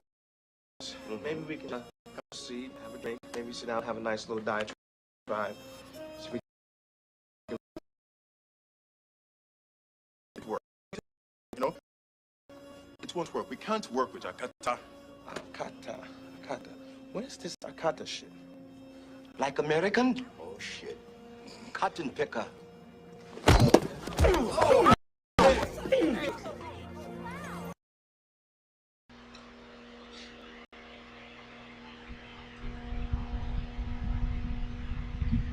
If we in America know what it is enough to put it in a Hollywood motion picture, please miss us with the BS. I mean, how much more of a dirtbag liar can you be?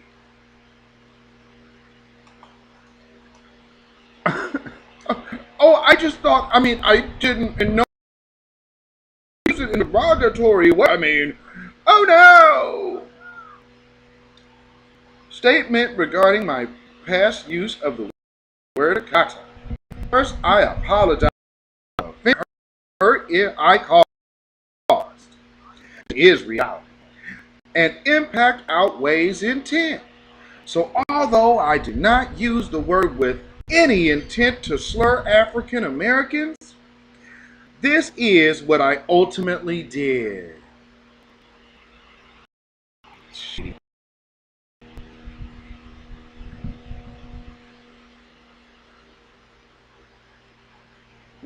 There's someone there. She likes using out to the word, doesn't she?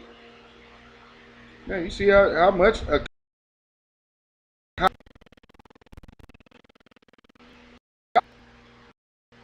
when I used Akata 2 years ago, some use it. Let me make this screen bigger. I'm gonna hell there say. Oh Lord, what is going on here?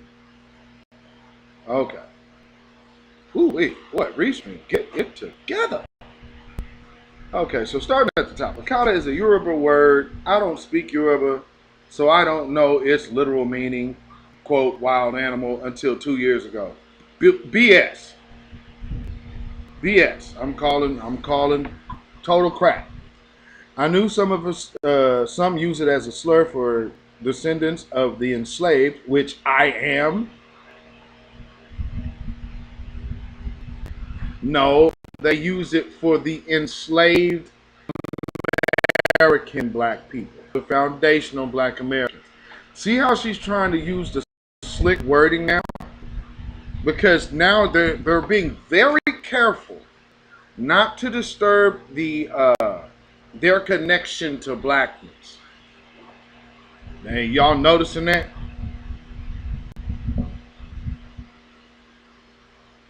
What? Uh-oh. Okay, so let me go on here. I used it from a broader Nigerian pidgin context, simply meaning black American. Well, then doesn't that also mean that you also knew it meant wild animal? See, that's how you end up. You can recognize a liar. Hey, Stacy Quentin in the house. I see you. I see you. So again, going down to the next one. When I use Akata here 2 years ago, I knew some of us use it as an anti-African American slur. However, I thought my not meaning or using it that way made it okay. Stop it. I was wrong and I sincerely apologize. Family, do not fall for the BS. She has been talking absolutely against us for years. And she's a teacher. She's a professor. Would you feel comfortable paying for her to educate your children? I don't think so. So, mm, mm, mm. Goodness. Said, no, Stacy, man, you want to pay for this?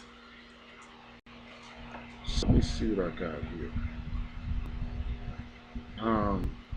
Tia just sent me this article. More than 30 tips called in after ex-Metro Detroit school dean charged in sex abuse investigation.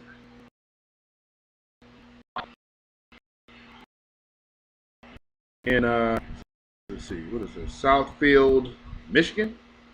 On Wednesday, officers from Genesee County Sheriff's Office charged a 57-year-old mid-Michigan man with first-degree criminal sexual conduct following a months-long investigation. On Friday, the sheriff's office said that he had received more than 30 tips from across the country. Eugene Pratt of Davidson was arrested on Tuesday by Keene Sheriff Ghost team after a months-long investigation into allegations of sexual abuse. Pratt, a well-known teacher who held school positions in both Genesee County and in Hamtramck, where he worked as the dean of students. Lord. When announcing his arrest, Genesee County Sheriff Chris Swanson said the expected tips to come in from across the country on Friday. The sheriff said exactly what happened. In total, 31 active tips from across the country were called regarding Pratt. The sheriff said, including the tips, was a video from 2019. The nature of the video was not released, but the sheriff's office tips go back as far as 1992. There were more victims. Okay, so he was the dean of boy. So he's like, if y'all ever seen that movie Sleepers,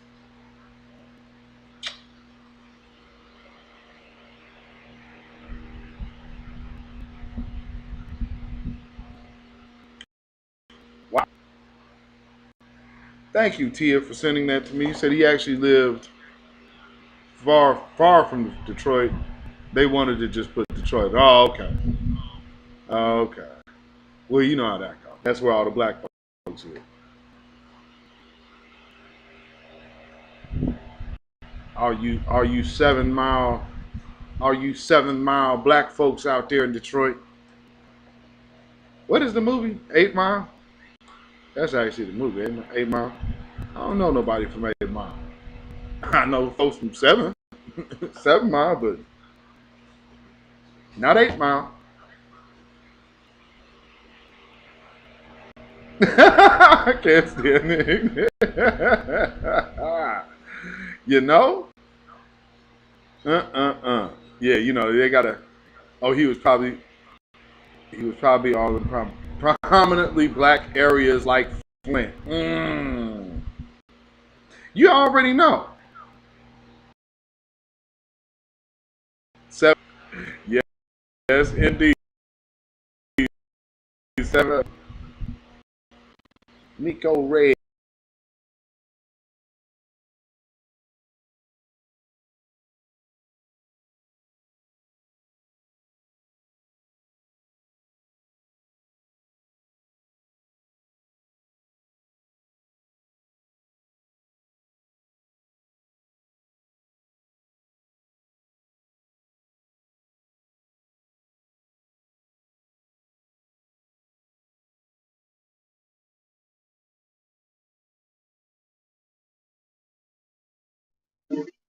Okay, so it looks like I'm frozen.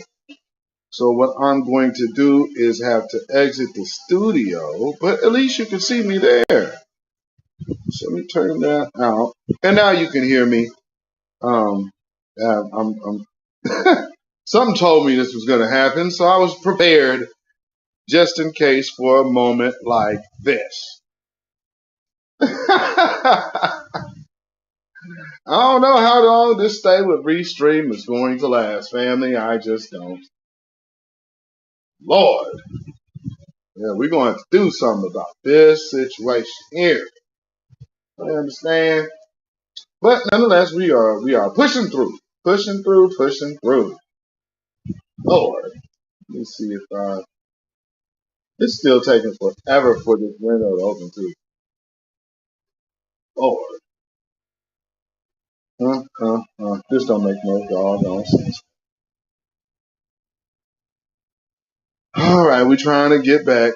We are trying to get back in here. I see this.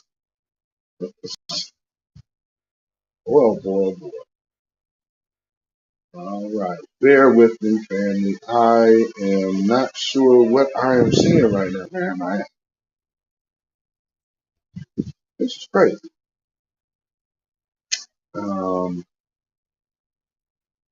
Hold on. Okay, there's that.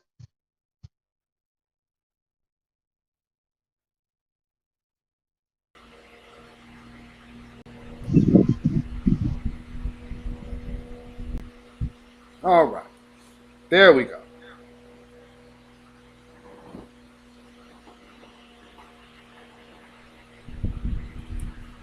Lord, man, Restream. You shade tree nigga. We got to get it together here. Now, here's another with the test, because again, you have all of this disdain for foundational Black Americans, but realistically, you have disdain for yourself. But see, their colonized mind is completely different than ours. And so that's why they think doing stuff like this makes sense.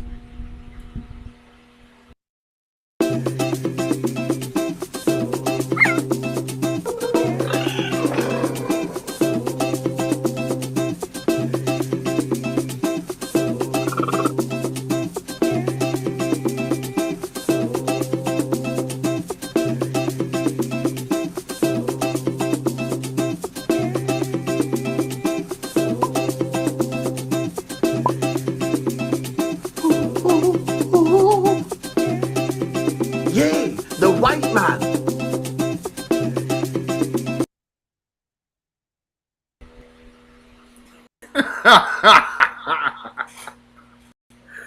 Yay, the white man. Shout out Red Joker. Oh my Lord. Now, again, and we're about 2 hours in right now. Okay, so hopefully the stream is staying cool. The sound is great, so that's good. So, with that being said, let's set the room. If you are just now tuning in, you are watching the Beatzilla PDX official show, and this is the weekly wrap up.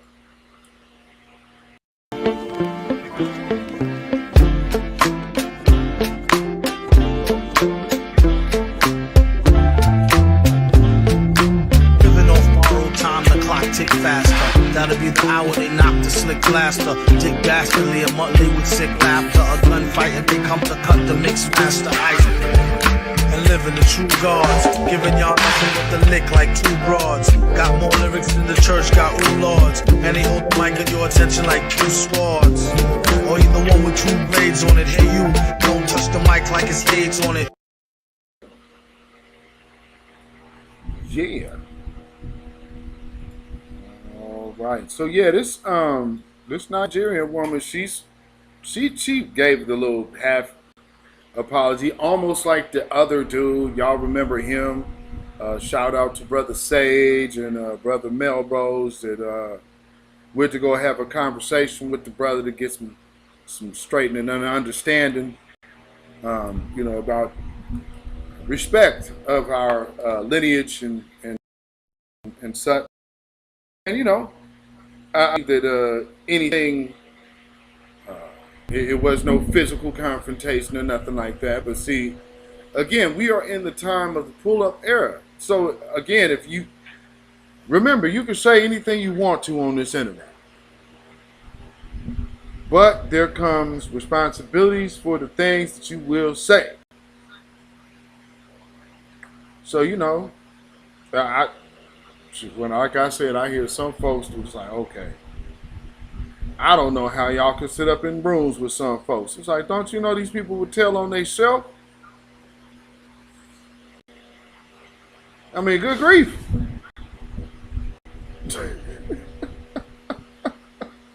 How the hell you tell on yourself? So let's see, where do I want to go?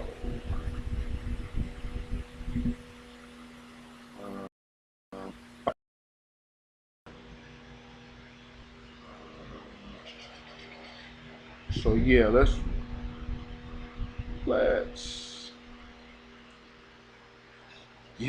go here. Because again, I've been telling you tonight about this intersectionality factors. So understand what is going on. Always have a backup, Beatzilla. Absolutely. Absolutely. So of course, like I mentioned this Wednesday, we have Joe Biden signed the new bill, and there's some things that we still don't know what are all in that bill because we need to pay attention to the little fine print and them little subsections of bills. With that being said, this is how you kind of know the problem. Like this, our champion. Hello, everybody. I voted yes on the Inflation Reduction Act. Once again, Democrats in Congress and President Biden are delivering a huge win for America's families and by taking on Big Pharma, we'll be lowering costs of prescription drugs for Florida's families. We're also acting on climate, and we put in motion America's largest ever climate investment. We are finally ensuring big corporations' tax cheats pay their fair share. That is not raising a penny.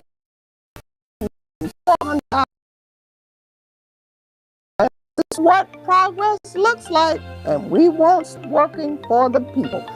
Democrats deliver.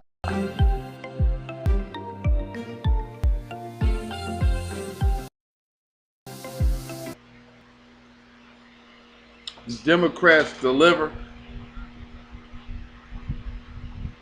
Really, ma'am? Really? Democrats deliver.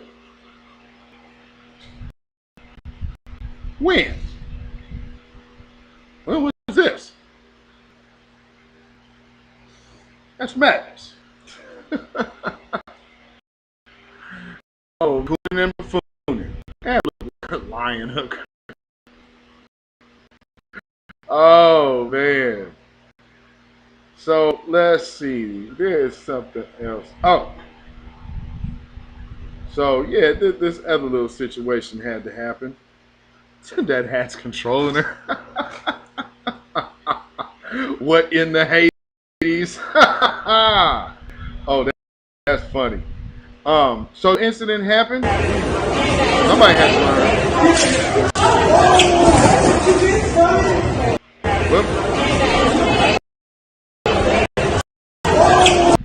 Now here's the thing. These people be acting like they could just put their hands on black folks and nothing will happen. Like, oh, I won't have any problem because, hey, I'm just going to do this when I want to. Shout out to Woke Video. Again, leave people alone.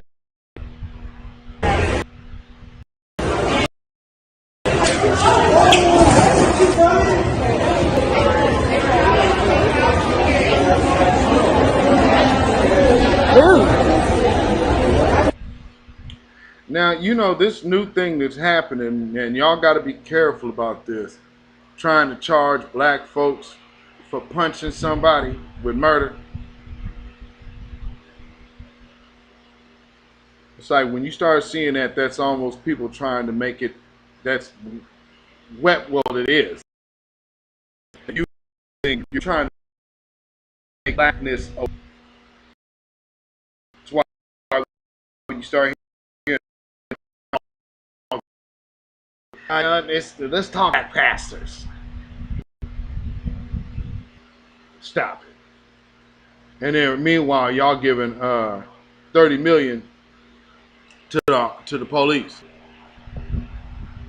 But 3 Wilmington, these are North still Carolina police. police officers have been fired after a routine audit of a patrol car camera uncovered what authorities describe as extremely racist comments toward African Americans. Here's CBS's Jeff Begates. Go figure. An internal probe by the Wilmington Police Department reveals held conversations with 3 veteran officers. Kevin Pines heard telling Corporal Jesse Moore that the protest would soon lead to a civil war and that he is ready. He goes on to tell Moore that he was going to assault rifle and soon we are just going to go out and start slaughtering them expletive N-words. Piner says a civil war is needed to wipe them off the map. That'll put them back 4 or 5 generations. Later during a call with Piner, Moore refers to a woman he arrested as the N-word and says she needed a bullet in her head right then. Donnie Williams is the department's new police chief. He fired the officers on his first day. When you talk about killing people and generations of people, that is disturbing. According to investigators, the officers blame their comments on the stress of today's climate in law enforcement. CBS News has reached out to the police union and the 3 officers for comment. They responded. Jeff Begates, CBS News, Washington. So the stress of being racist and being called out for being racist is just way too stressful.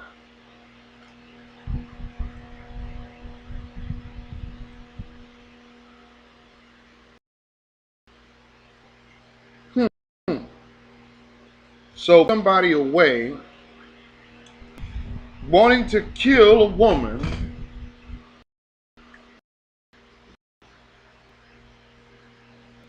you got those jobs and took those jobs so you could target black people. And think of what they're talking about. They're talking about racial genocide. We're just going to get a step out of it. That's right. Now, we're supposed to trust those individuals around us in our neighborhoods? No, I think you need to give us our reparations and we'll show you the gate.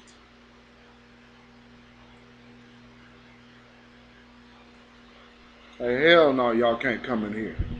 Ain't no police, no city police, no sheriff. Like, you ain't coming around this land. This is private police property.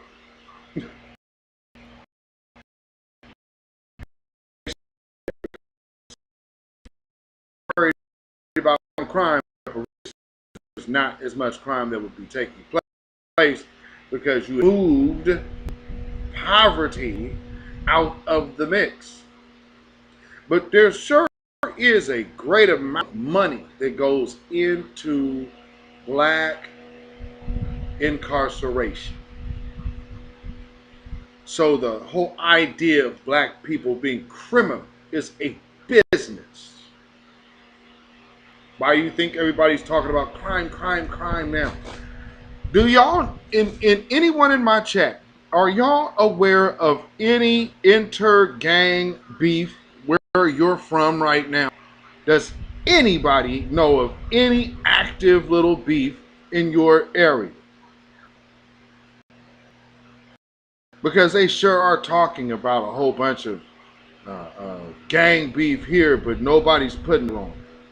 It's the most vague statements made ever in public. Nope. Yeah. But man, there's just war going on out here. Where? Where are the bodies and where are the family members that know us? I mean, like, we're a tight-knit community here. So how is it that this murder is supposed to be happening, but we don't know none of them? Look at all them no's in the chat. In Flournoy. Flournoy. Nope. I'm right in Inglewood, Chicago. Telling you, they are manufacturing this. Because, I mean, we listening to it. You know, me and my wife get up. We having our coffee in the morning, listening to the news, getting the day started. And here we hear, oh, there's another shooting. Like, okay, there's a lot of just random gun violence all of a sudden. For those of you who have been with me since at least the election, I told y'all then. What did I say when Joe Biden got elected? I said I give it at least a month. Hey, Queen Adia in the house. Hey, actually, you was able to make a lot. I know you out there working hard, making them donuts. But it is good to see you in the chat. Hey, y'all show Queen Adia some love. It's been a minute. She been out there on the grind. Bivalent Caraway, good evening, good evening. Tell them one more, y'all catch the replay. Yes, indeed. Yes, indeed. Murder's free. And you know, like we say here, y'all fully understand that every soul lost under the system of slavery is a murder victim. So since when do you not make a recompense on that? Let's see where we are at. So let's just revisit with some good old wisdom. Stand by, connect.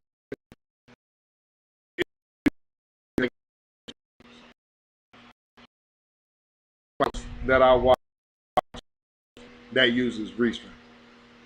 But let's hear from my brother. Well, I said the same thing that everybody says, that his assassination was the crime of hate.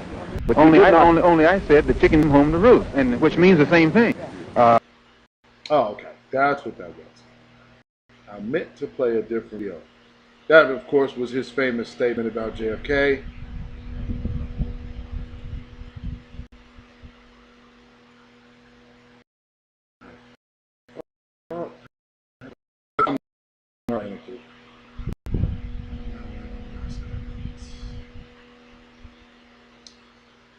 And y'all remember last week's broadcast about Biden's broken promises.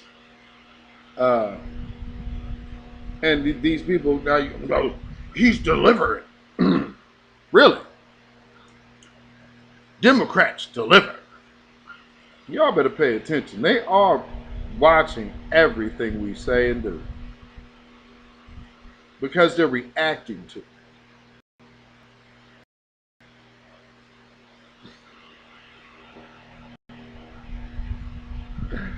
Where do I need to go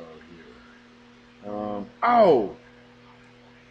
This actually happened last week. But I play this, but I had so many other things that I did not get a chance to play it. So let me play this now. Sony 1, Sony 81. Evening. Be there after the second bell so I can dismiss the rest of the class. Does anyone else want to try my authority? Because I am fucking done playing with you idiots. I am here because I want to be here. I enjoy this job. You need something from me. I need nothing from you. You can go through life and live on the fucking system, draw your paycheck on the 1st and the 15th from my taxes, and live just an absolute horrible life. I don't care. You can be another... I don't care. That's on you. And if you think it's funny, I can take you down to the county office and we'll pull the fucking numbers. And if you don't like my language, I don't give a shit. Because you've said worse. And if you, again, Samaya, you leave too. Get out now. Get your shit. Get out. I'm not. Get out now. I didn't fucking out.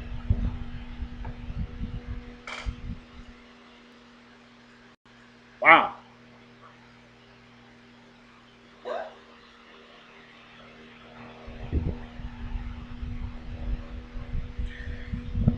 Y'all see who we have around our children? I mean, that ain't cool at all, man.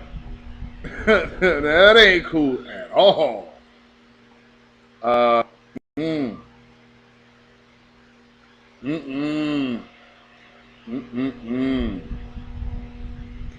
Just up here just cussing at your kid. And then went with the old trope of welfare, like basically making her the welfare queen or whatnot. Like, what's that about?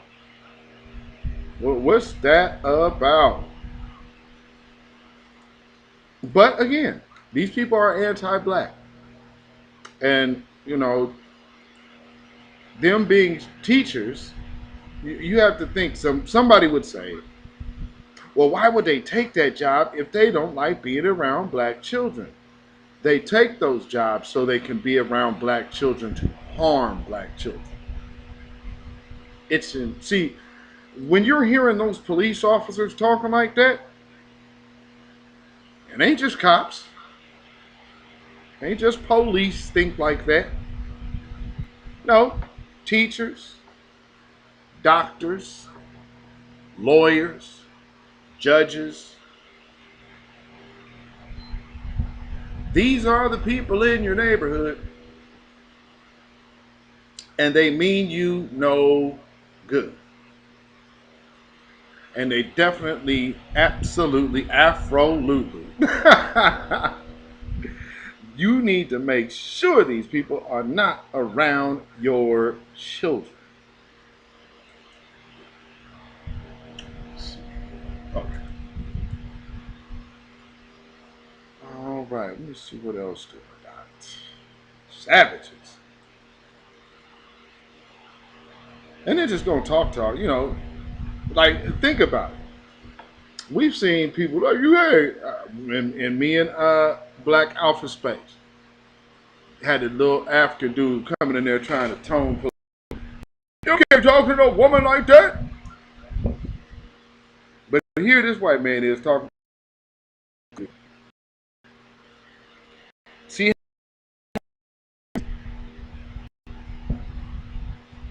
Yakanan. Yakaanan. I'm I'll get that right one day. So again, intersectionality. And I guess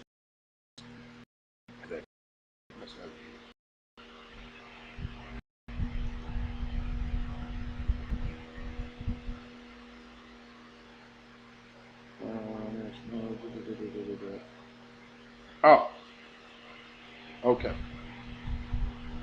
So I wanna play this again. I want y'all. We're gonna hit a little more of this Kimberly Crenshaw woman because y'all need to understand what they're pushing. So they're pushing intersectionality, and that's how they're trying to mesh in the immigration issue with also the LGBTQ agenda as well. And Trust me, it absolutely has a ton to do with reparations as well. So why would this woman be talking about anything about any type of can? Because she's not a political figure. Tribal. See, it's always the tone police when it comes down to black men. I don't respect nobody like that. Let's go to this. Because wait a minute. Oh, there's evidence that this ain't cool. And you know, there will all be a tasty tidbit of show how a person's get down is. It's a word picture that's designed to draw our attention to the places where inequality actually overlaps with other forms of inequality. So we have ways of thinking about racism. We have ways of thinking about sexism, class inequality, heterosexism, homophobia. But often we think about these as mutually exclusive, as distinct. Intersectionality says that the way we experience these various forms of inequality often is in tandem. It's interactive. It's compounding. It creates greater disabilities in the workforce and in social life than we typically think. Why is it so important for it to be recognized? Well, because if you don't have an intersectional lens, you don't understand things like why the pay gap that women of color face is so much greater than just a gender-based pay gap. You won't understand why maternal mortality among black women in the UK as well as in the United States is many times greater than the mortality rate for white women. So there's just a whole range of issues that you don't get if you don't have a concept that allows you to understand the full way that a woman might experience patriarchy.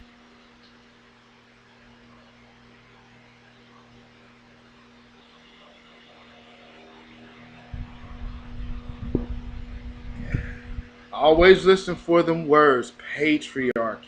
Man, that ain't our stuff, man. See, they use black women, and in a lot of cases, too, black men, to usher in things of our culture.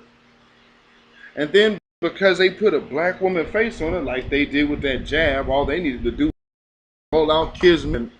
I mean, I'm talking about, man, for the people who said that they researched the jab that they got, you a damn lie. The only thing you researched is what they told you. All you needed to know was they was white and they said so and you was down with it. They didn't have to coax you into getting nothing.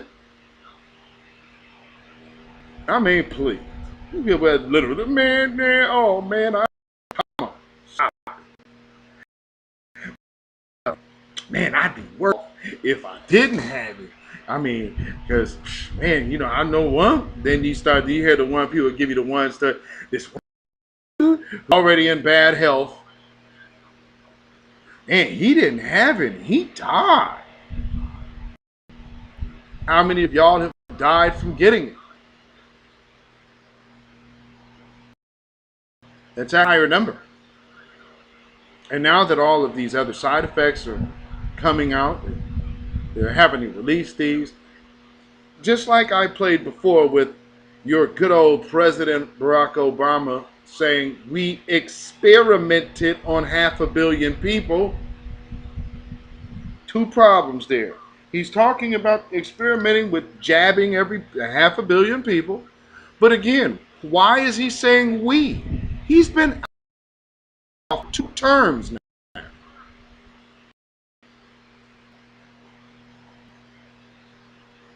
We are 2 terms from him. What are you talking about? We. And when he says we, the last president was not a Democrat.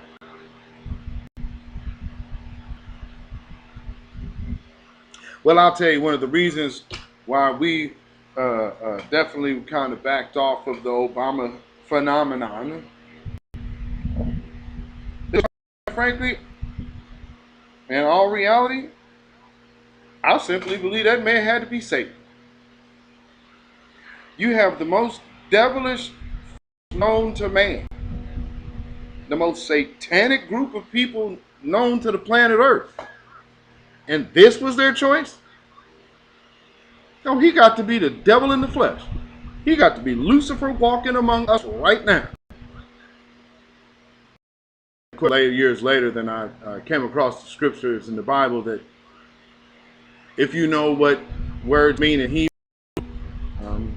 you would know what the pronunciation of lightning falls from heaven is in Paleo Hebrew.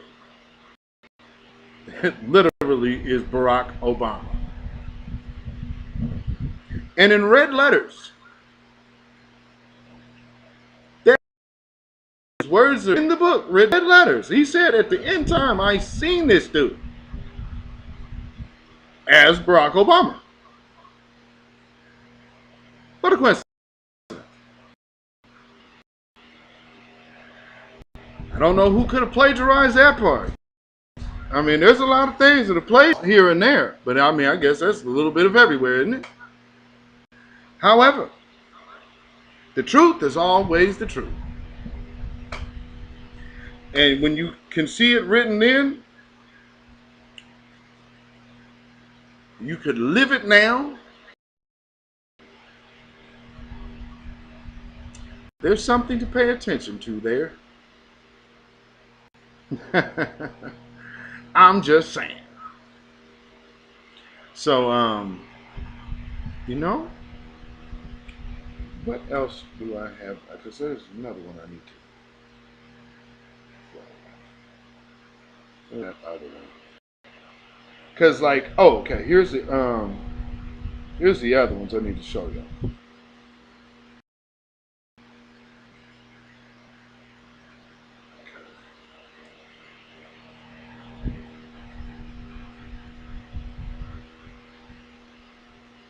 All right. That's, Do you understand why Democrats just don't say that? Just don't come out and say, these people are against all of y'all. They're against anything that's about black and brown people and LGBT people being equal. They don't want to hear that. Well, you know, the problem is this: our side tends to take some time to think things through. We don't rush to judgment. We don't believe lies, but we are up against an organized faction that has created big lies out of the election, big lies out of the notion of voter fraud, big lies out of the notions of the environment. And because, I mean, as your earlier segment just pointed out, people are used to this diet. So it's easy to distract people from what's really happening and force them to express themselves as people with grievances. I think many people really believe it because they're used to listening to this stuff. The ones who believe it are the Christopher Rufos, the ones that know that what they're going after is not the coarse critical race theory. They're going after critical ideas about race and our American society. And it is time, Joy, for our constituents to be apprised of the fact that this is basically taking away our heritage, taking away the country that we're working so hard to build. We've been talking to parents all across the country. They don't know what critical race theory is, but they do know that they want the next generation not to be bedeviled with these problems, and they realize the way forward is to learn about our past so we don't repeat it.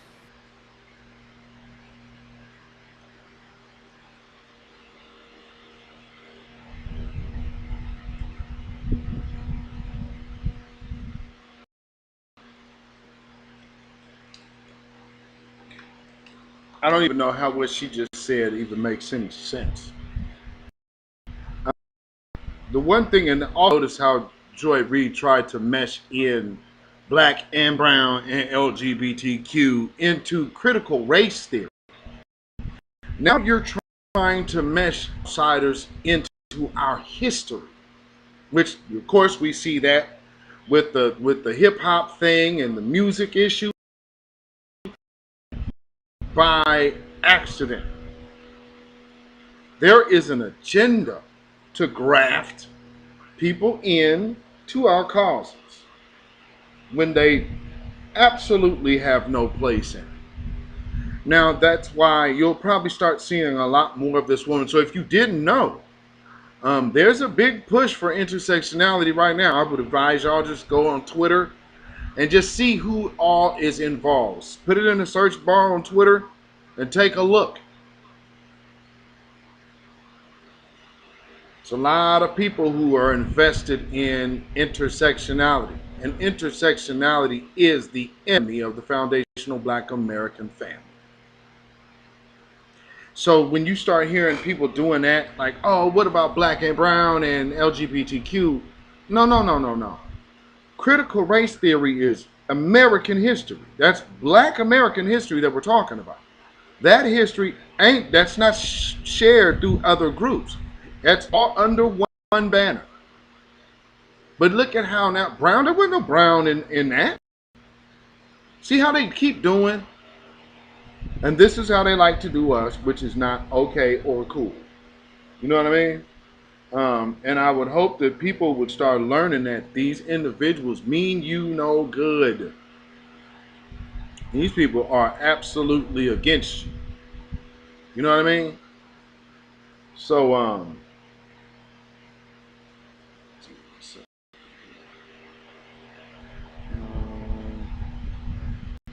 okay.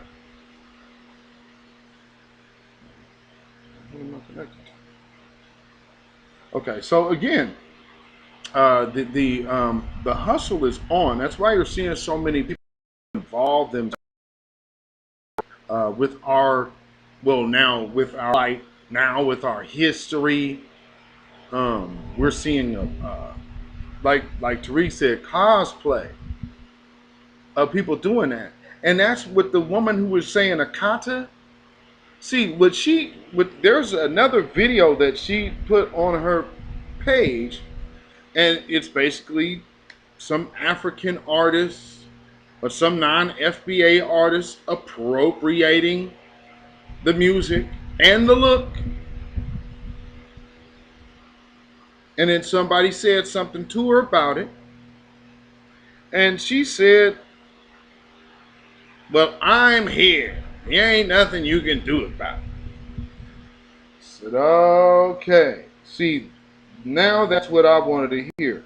Because remember, what the hell? I'm sorry, family. I lost my train of thought. I'm over here. Tariq posted a video of officers in Pontiac, Michigan, sexually abused 48-year-old mentally ill black woman named Dyrese Wilson. And they are repeatedly punching this woman in the face. Wow. Yeah, is no anybody that can't understand our city and wants to mesh us into anything else is a problem. No, definitely.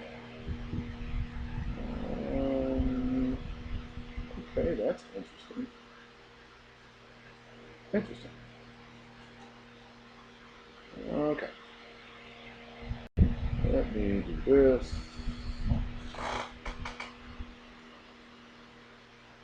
Okay.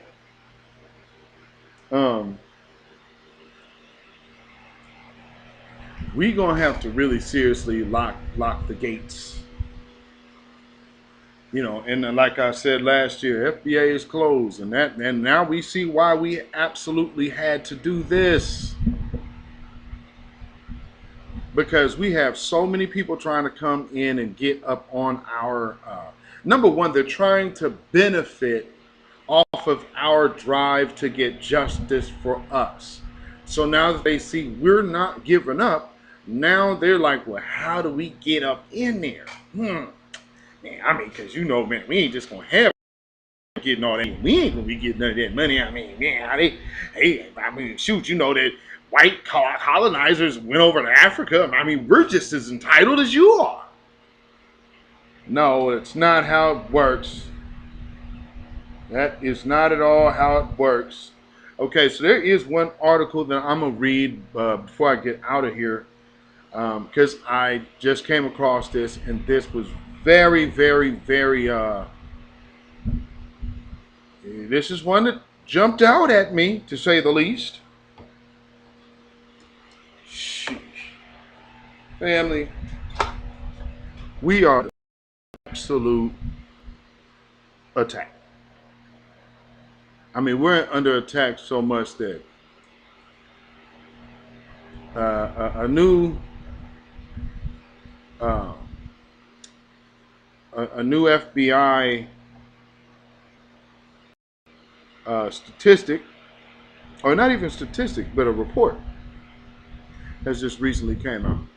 Get this.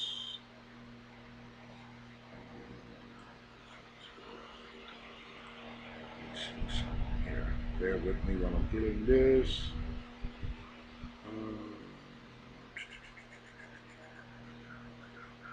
Where's that at?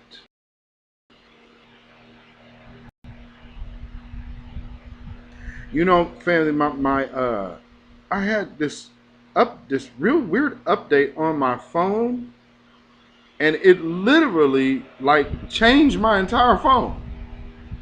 It's like I now have to relearn this mug. It's the weirdest thing. Okay. All right, there it is. There we go.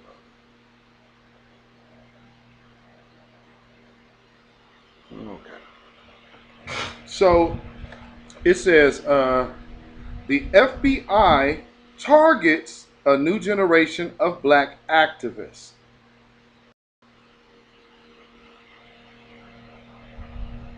Matter of fact. Yes. Okay.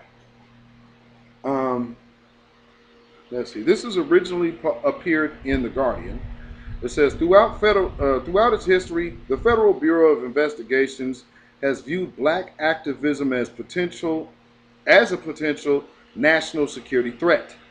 It has used its ample investigative powers not to suppress violence, but to inhibit the speech and association rights of black activists. That's interesting. And its reaction to the following protest of the police killings of Breonna Taylor and George Floyd shows little has changed. In October 1919, a young J. Edgar Hoover, director of the Bureau of Investigations, 1919, is that right? Let's see, Bureau of Investigations General Intelligence Division targeted Black Moses, Marcus Garvey, well, yes it is, for investigation and harassment because of his alleged association with, quote, radical elements. There were, quote, agitating the Negro movement. Let me take a pause right there. Does that sound like somebody now? Does that sound like a certain group of people now? Here's the thing. They can't say there's one person because the code is the leader. But that agitate the Negro movement. See, you can agitate a Negro movement because it's moving. What you want was Negro complacency. But they're using the word movement. No, you needed Negro complacency. Let's see here. Hoover admitted Garvey had violated no federal law. Bureau, the prosecutor, or the precursors rather, organization to FBI to filter out or infiltrate Garvey's Universal Negro Improvement Association with informant provocateurs and undercover agents who searched for years and any charge that could justify his deportation. You go back to that one.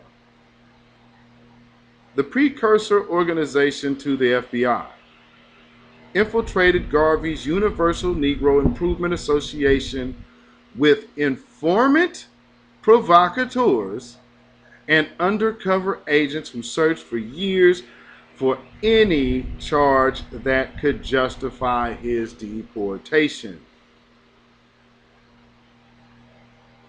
So this is just giving you a good history of these devils. You know, they're giving you a good reminder. The Justice Department ultimately won a conviction on a dubious mail fraud charge in 1923. Meanwhile, white vigilantes, police, and soldiers targeted black communities with violence during this period, which included the Red Summer of 1919, the Tuscaloosa Massacre of, and that's Tulsa racial massacre of 1921, and the scores of lynchings did not receive the same focused attention from Hoover's agents. They don't get the same attention now. There's another sister that was recently found hanging. They talking about self-inflicted. Yeah, okay. Think in space. Yo, 103. Queenin, I see you. Yes, indeed. Okay, so let's see. The FBI used tactics to disrupt, discredit, and neutralize leaders of the civil rights and anti-war movements of the 1960s. The FBI's COINTEL program, civil rights leaders like Dr. Martin Luther King Jr., Stokely Carmichael, was specifically designed to, what is this? Prevent the rise of a Messiah. I don't know why has this P. This modern the modern journalism and stuff. There's more typos in these articles than. I mean, I'm a flabbergasted. So you know you got to try to read around typos. So how's there so many typos in the article? So yes, to prevent the rise of a Messiah who could unify and electrify the militant black nationalist movement, rather than to prevent any violent act that might perpetrate. The methods included informant-driven disinformation campaigns to spark conflict within the movement, discourage donors and supporters, and even break up marriages. Overt investigative activity was also used, as one stated goal of the COINTEL program was to inspire fear among activists by convincing them that an FBI agent lurked behind every mailbox. Anybody see what happened to Tariq this week? I'm all pixelated right here in my studio. Says I have a excellent connection. Thanks, Restream. You are doing a bang up job here, man. Bang up job, I tell you. Lord, let me see something here. Let me do this. I mean, it's just not going to clear up, huh? Oh, there we go. Am I back? Good.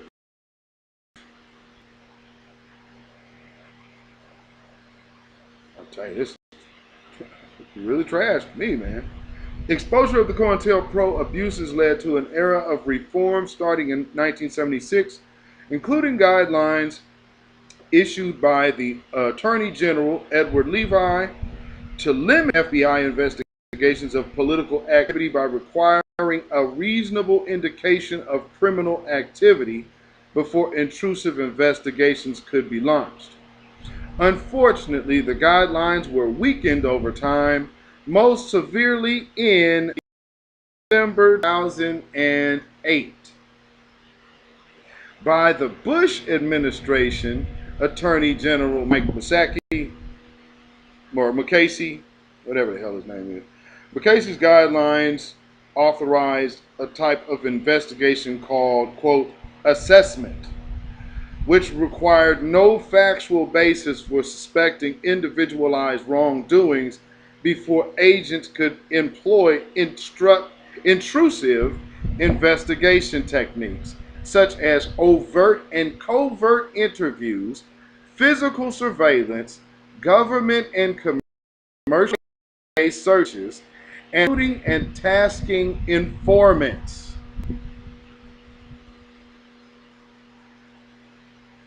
Has anybody seen anything that is relative to what I'm reading?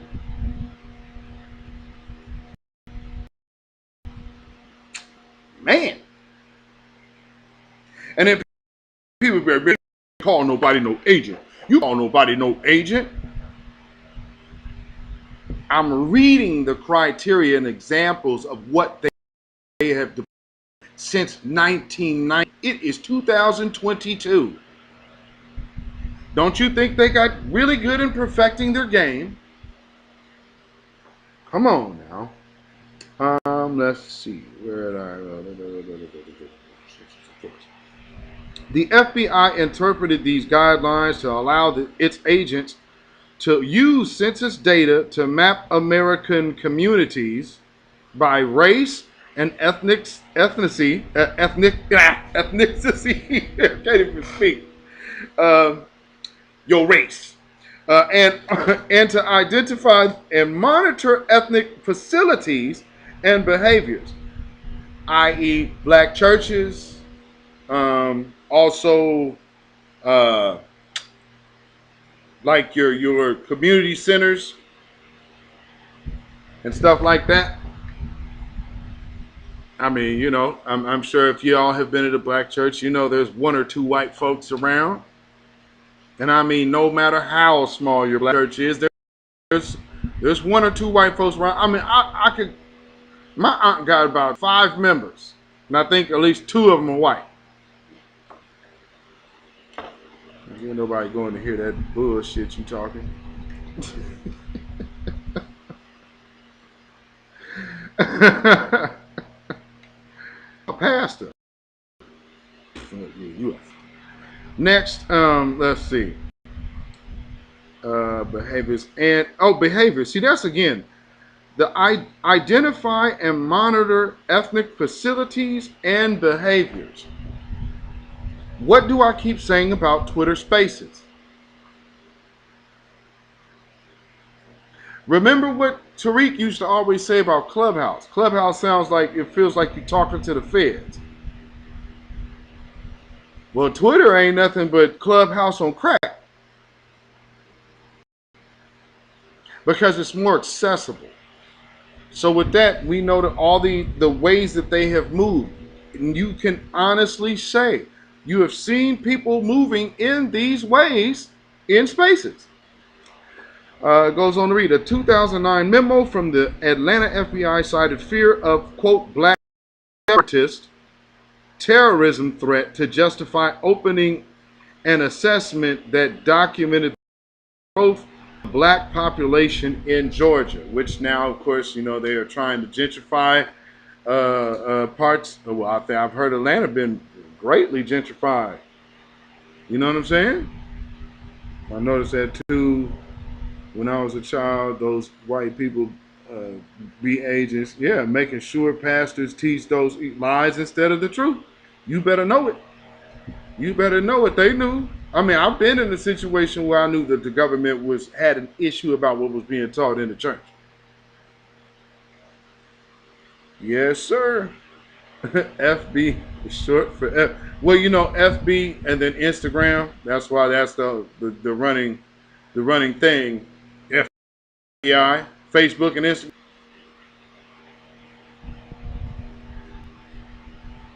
What is Facebook? The Greek meaning of face is brain. So when you're going into Facebook, what are your thoughts? What's on your mind? Not what does your face look like? No. See, it's a play on. So they're using an American word for a Greek meaning. Got to peep that out too. Etymology is important. So what they're doing, Facebook, is they want to know what you're thinking. Twitter gives every COINTELPRO agent, like I'm telling you, these cats they got 15-hour spaces and whatnot. Boy, the feds can very hip will go to sleep.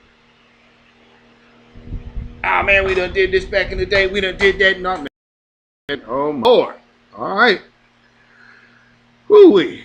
Okay, so it reads. So it wasn't surprising that when a new generation of political activists started the Black Lives Matter movement, it's not what they are. And they have already been exposed for frauds. Patrice Cullors and all of them are Clintonites. All of them are intersectional Clintonites coming out of the Democratic left-wing flunky farm. So don't ever call them people activists. No, they were actors. Black Lives Matter organization were actors paid for by George Soros, donated to Act Blue, giving Bernie Sanders and while he turns around and still spits in black folks' faces today. So yeah, I just need to clarify that when I read lies like this, while you call Black Lives Matter a political activist, they're no generation of anything other than thieves. So let's see, protest fatal after the fatal shooting of unarmed teen Mike Brown in Ferguson, Missouri. Shout out to the real activists of Ferguson, those who got murdered and lost their lives by having these dirtball agents around them. You know, all of this until freedom garbage and all these other clout chasing Cadillac commercial having Negroes.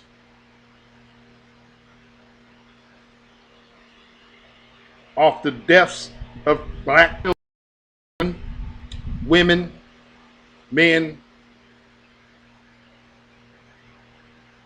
Let's see, the FBI banking them all across the country using its assessment authority to conduct months-long investigations. Black Lives Matter activists reported that FBI agents had contacted them at home to warn them against attending the 2016 Republican National Convention.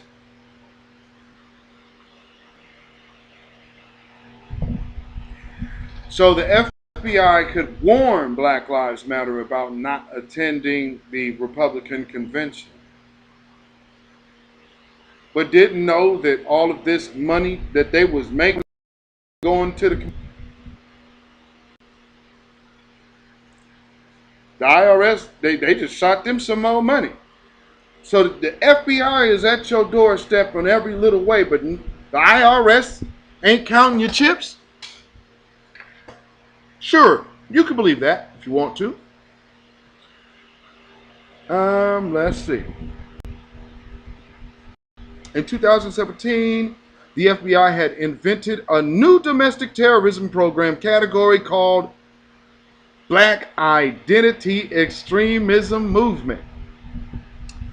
An FBI intelligence report cited 6 unrelated incidents over a 3-year period in which black subjects not associated with one another attacked police officers. To allege that a terrorist movement driven by perceptions of police brutality against African Americans existed, the report stated that the perceived unchallenged illegitimate actions of law enforcement will inspire premeditated attacks against law enforcement by so-called black identity extremists.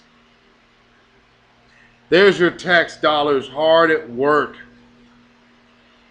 to manufacture some kind of way to go after black folk. Yeah, perceptions. Hey, what is this? The Minority Report? I tell you, they hate us, man. I'm not playing. I am not playing. Let's see. Suggesting that there is concerns lay not within the illegal police violence, but the hypothetical retaliation it might provoke. In 2018-2019, the FBI conducted a nationwide assessment of black identity extremists under an intelligence collection operation it calls Iron Fist. By the way, they have never corrected the fact that the names they put on that list are still on an FBI terrorist watch list for associations with people, which that needs to be changed because I would like my name removed off of that because you can't say who I'm affiliated with. I'm not affiliated with any group. But nonetheless, let the FBI tell it. What does it read? I am thanks to big ass warning. If you search me, you do one of those background searches. A big warning about me that says I have possible ties to extremist groups. What the hell does that mean?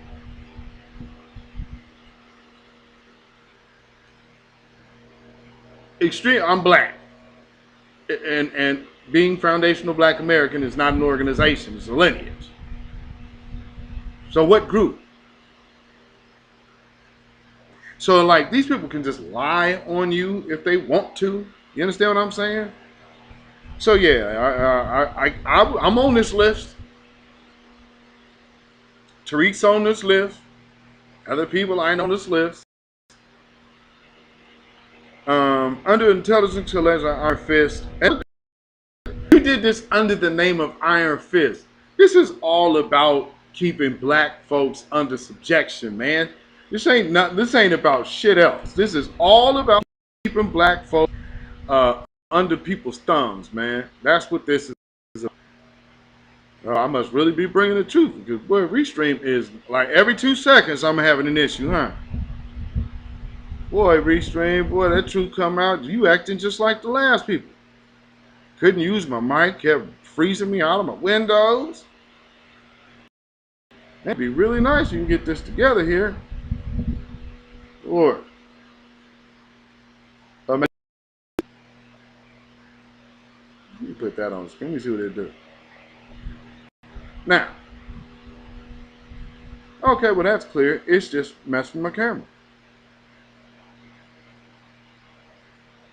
How about that? Look like I'm back. Cool. Well, they hate this truth, don't they? Prioritizing these cases over investigations are far more prevalent. So they were putting energy into cases that don't even exist over their actual Fed cases. What that tell you? That tell you. Restream, boy, I tell you. Well, I'll put that on screen. How about it? Okay. So, violence from white supremacists and far-right militants over that period, including mass shootings at a Pittsburgh synagogue and a El Paso shopping mall. Y'all remember that? The FBI also acknowledged using its advanced surveillance aircraft to monitor Black Lives Matter protests in Baltimore after the killing of Freddie Gray in 2018. And again this month at the Black Lives Matter protests in Washington, D.C. And as the Intercept reported last week, at least 4 organizers of the Black Lives Matter rally in Cookeville received unscheduled visits at their homes and workplaces by FBI agents assigned to the local joint task force. So, see, what you're seeing is all of these if you're doing something positive, just speaking up for black folks, they are literally labeling people as extreme and the terrorism task force. Wow. I never liked Black Lives Matter. No, they were never legit. They were never legit. Boy, oh boy, oh boy. And I'm literally looking at my studio right now. It says excellent connection. Well, it's not though. Restream. This sucks.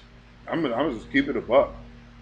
Restream sucks. I mean, and if you can't get this shit together, like, how am I pixelizing every 2 minutes? This is ridiculous. It's like, okay, I mean, I'm gonna have to do something here. Y'all just give me my money back.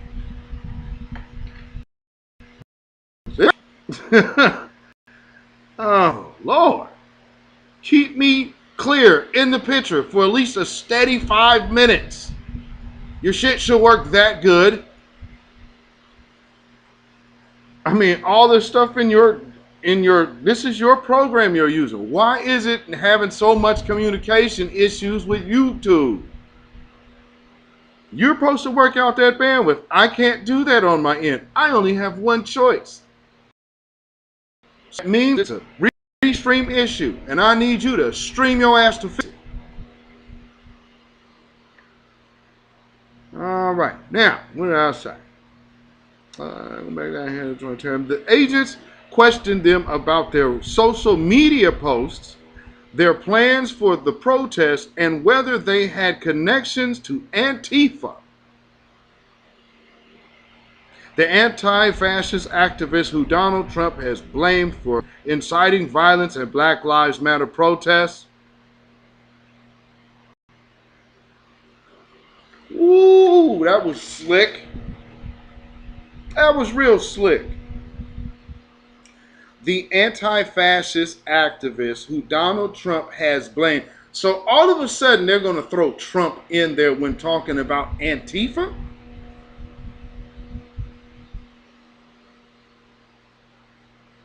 Yeah. Antenna should be going up. That tells you that somebody on one side has something invested here. Up, there we go again. Restream couldn't make 5 minutes. You're gonna have to shoot me my damn money back, man. And then some, because this is ridiculous. This is absolutely ridiculous. I mean, I'm not, y'all gonna have to give me my money back ASAP. Because I can't do this. I mean, I'm spending more time pixelated than you can see me. It's ridiculous. Well, nonetheless, let's see. So yeah, Trump blamed Antifa for the violence at the protest. The FBI has reported it, found no evidence of Antifa involvement at the protest.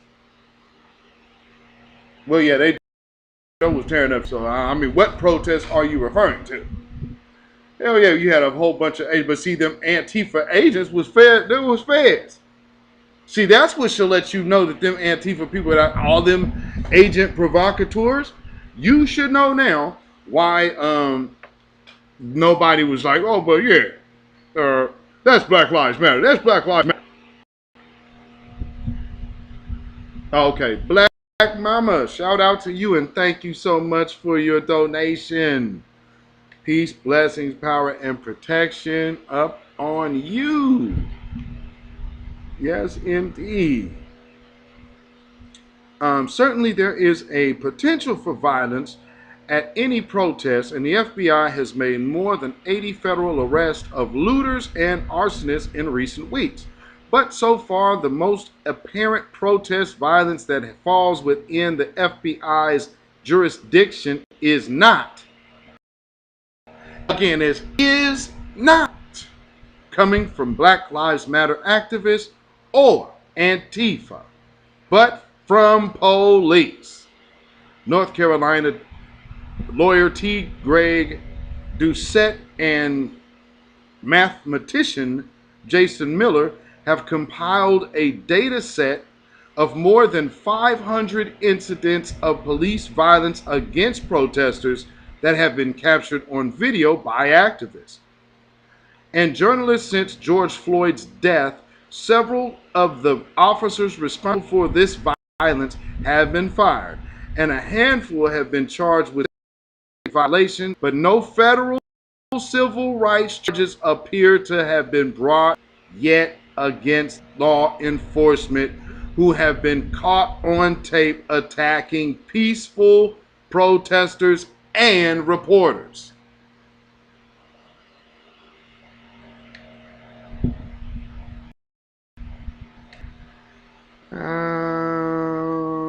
Okay, so there's one more paragraph. I might as well finish this out. This is surprising that at the Justice Department rarely brings civil rights charges against police officers for the acts of brutality.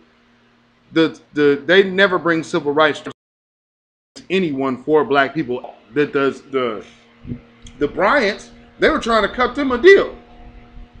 So let's keep it a buck.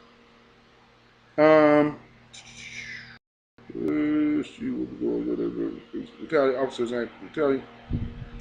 If the FBI believes unaccountable police violence against African American might provoke retaliation by, quote, black identity extremists, it would put its investigative authorities to better use by holding those officers accountable rather than monitoring a new generation of black activists.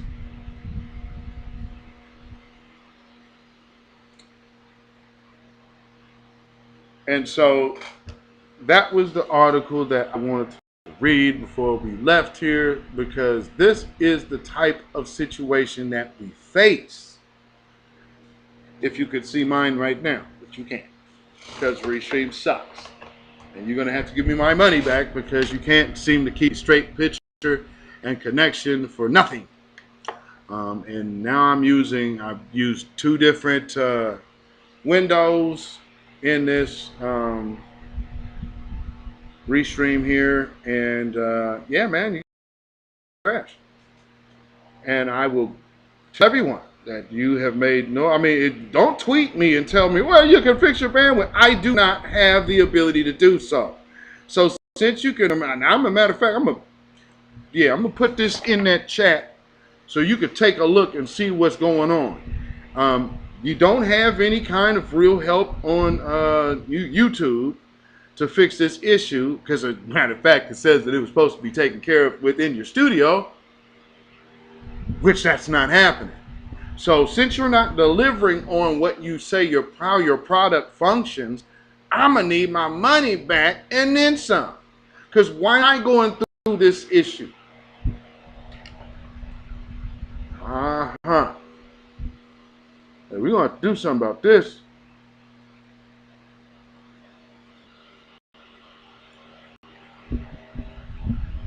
Okay, looks like I can see myself now. Let's see how long this lasts. Good grief, family. They're trying to get through a broadcast, and I don't know how on earth. So what? This is three broadcasts using Restream now.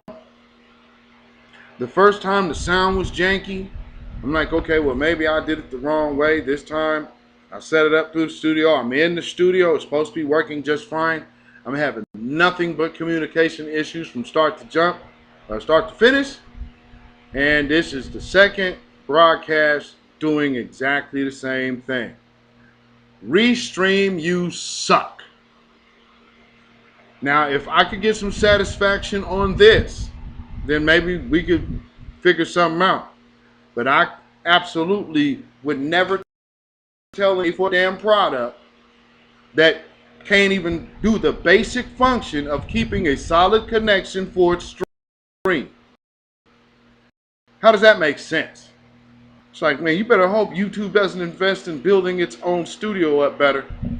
I don't know why they don't. YouTube needs to go ahead and you need to do, we need to get something here. Buy, restream. I mean, man, this ain't cutting it, man. Y'all gonna have to do something. And then on top of that, I can't load as many videos in my studio. There's give and take features, but the one main feature that I need you to be able to handle is to keep this damn camera clear. Good grief. This is only 720. What do I need to do? I can't even go any lower than that. I don't even have an option to do that.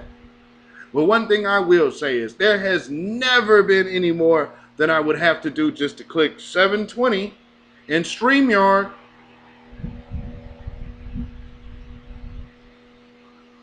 StreamYard might offer me a deal coming back after this.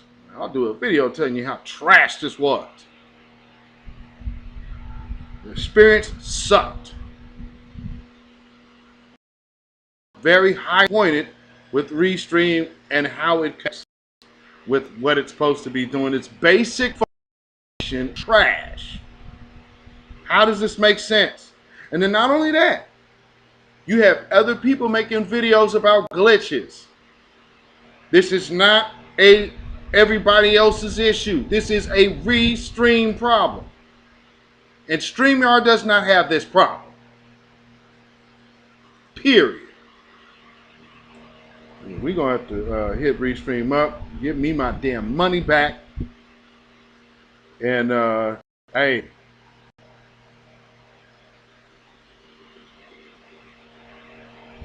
Can't do it.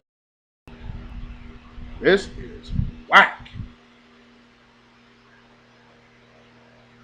Pixelated again. All right. Gotta love it.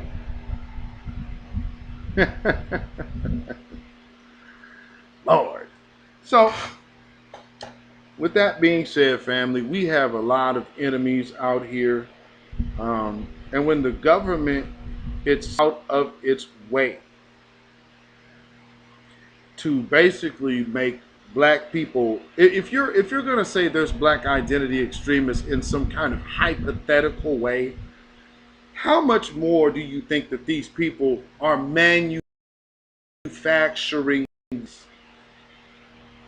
for crime bills, targeting the black community like they're doing here in Portland, Oregon? Y'all see what's going on? So we have a lot of people out here who are absolutely against us, so we all have to maintain. We have to maintain focus and keep these damn devils out of our mix. But another thing that I want to point out in that story, the article mentions agent provocateurs, making sure that you put people in the mix to cause conflict. Here's one thing about conflict resolution that we have to understand. Some people's only job is to be here to create it. So always the person who does not want to resolve beef. That'll be a sure tell sign. Person who absolutely refuses. Questionable behavior to me. Straight up. Because the overall well-being of the collective goes out the window for a personal feeling. That ain't cool. That ain't cool at all. So with that being said, always stay mindful. Be intentional. And most of all, approach everything with a level of understanding and maturity. Political maturity is absolutely necessary at this moment. We have no time to play games. We have to tighten up And when we have people in our midst who always are causing conflict, get them away from you, point that out, and let's minimize inner conflict.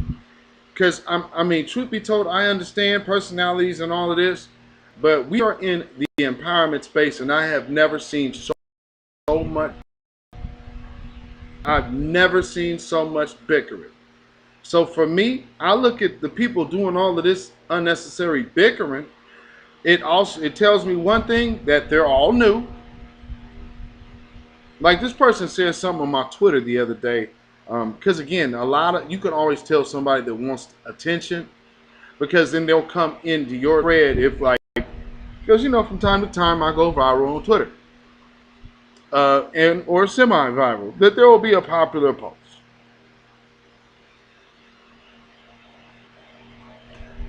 When that happens, you have these people who come on and start wanting to talk like they're smart.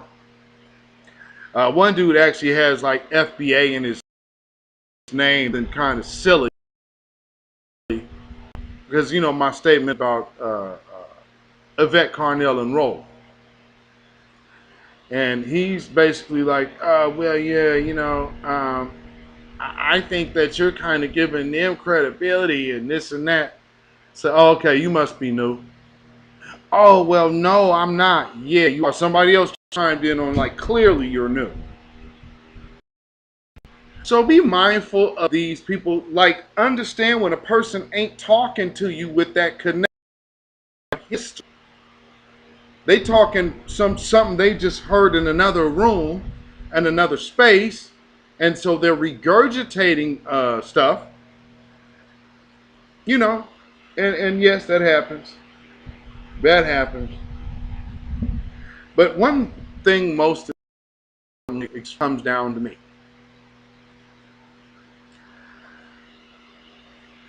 Anybody that was listening and taking ideas from Conscious Outlaw, you were taking my ideas. That's why you can't really have him follow through, because he didn't learn that part. But he could sell you an idea, and then I'm sure he probably sold it to you like it was his. No, he didn't. I will tell you the one thing he did actually create: the hashtag B1 Trendsetters. But see, when they got demolished by Jason Black, that kind of throws that out the window. So it's not like he could use that now. Or I guess he could, but then he'd be looking like the sucker he is. So I would tell again, everybody, y'all cannot sit up here and keep agents of chaos around you and expect not to always be in conflict. That's why I put that nigga out. Can't be around me. And then look what he tried to come in my chat and doing. Oh, you back on Ahmadiyya for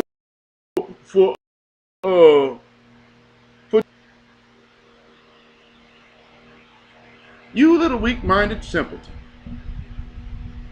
What's so funny is like, absolutely, B1 Rise 2022. And again, this is a dude who, was around, and I gave him good advice.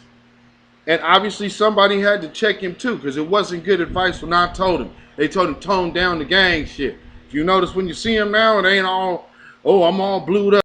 It's like, not everybody really believes you. But, that's cool. There's a whole lot of homosexual gangsters.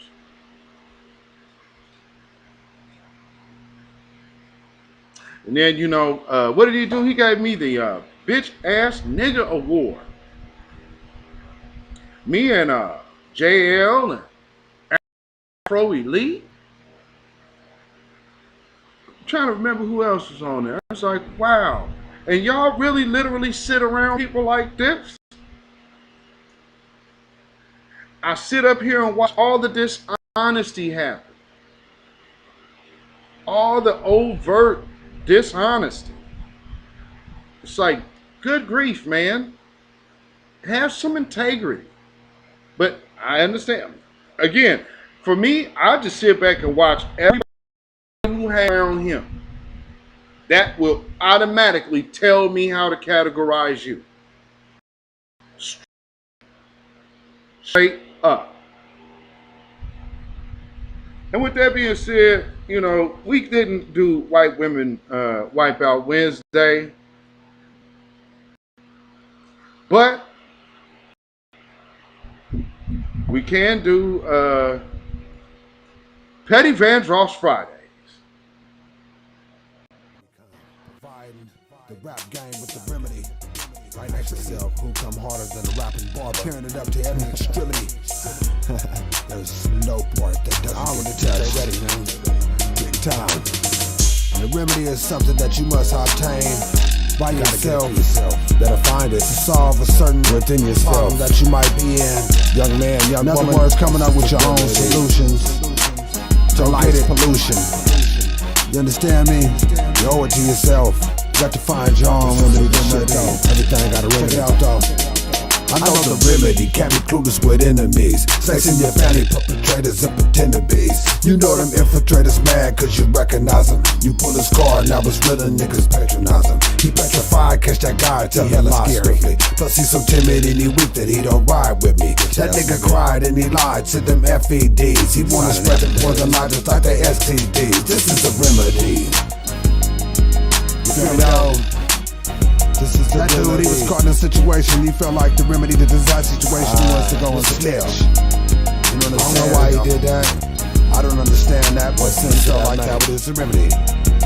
You know he likes to fuck with secret indictments. I don't understand it, but you know, hey, check it out though. Real space and penitentiaries, quarters and half days. You got your family caught up in that, really makes no sense to me. Intensively, I keep my business tucked to myself. And if I wasn't so real, I wouldn't fuck with myself. I got some remedies endlessly for enemies testing. Concoct a killer scheme and watch me in the aggression. It's a tedious lesson, but somebody must teach it. Cause conversation is cowards, they've been cluelessly speaking. I'm from foolishly people, cause on back home they been sleeping. Flipping back Puerto Rican and have a small town tweaking. I'm a certified realer to keep them gawking and geeking. I've been hawking, they leaking. They just some birds with no peeking. I done chewed up they chirping, so now they remedy seeking. These are the things I've been keeping, cause I've been sowing and reaping. We all know coast to coast, due for choking and chiefing. Man, you better feel me through, cause they some remedy seeking. This is the remedy. Here. Yeah. You feel me though? This is the remedy. Yeah. This is a way too serious with it, man. It's like putting the outfit together. It's a remedy. Beatzilla, music mic, and a brand new baby. It's real serious. See, I'm too savvy and serious, with calculated with spirit. I've been starving, I want it, and in my lyrics you hear it. See, everything that I speak is from experience and pain. Try to learn from mistakes, so shit, it wasn't in vain. I don't fuck with the dummies, cause they be hunting for change. Baby, we trill trendsetters, so come on, cheers to change. I done mastered the mental, and now I embarrass your brain. Rock the school at 10 years old, that's when I married the game. I done told my young nigga not to mess with the things, but I guess it's hard to listen when you're stressing the things. Nigga, invest in some things, and get your business together. Bleeding the poor man's hand, all that begging I severed. I done got me a remedy, and it's cunningly clever. Me and beatzilla, we done it, man, with every endeavor. Got the beats, I got the rhymes, so come on, who do it better? I got the remedy, homeboy, we chasing that cheddar. This is the remedy. Remedy. This is the remedy. You gotta love it. I done solved it. Concocted. Coming live. Got with beatzilla and dropped it. Via satellite to a ghetto near you. Shot it in your veins and hopped it. Local street vendor. Turned barber.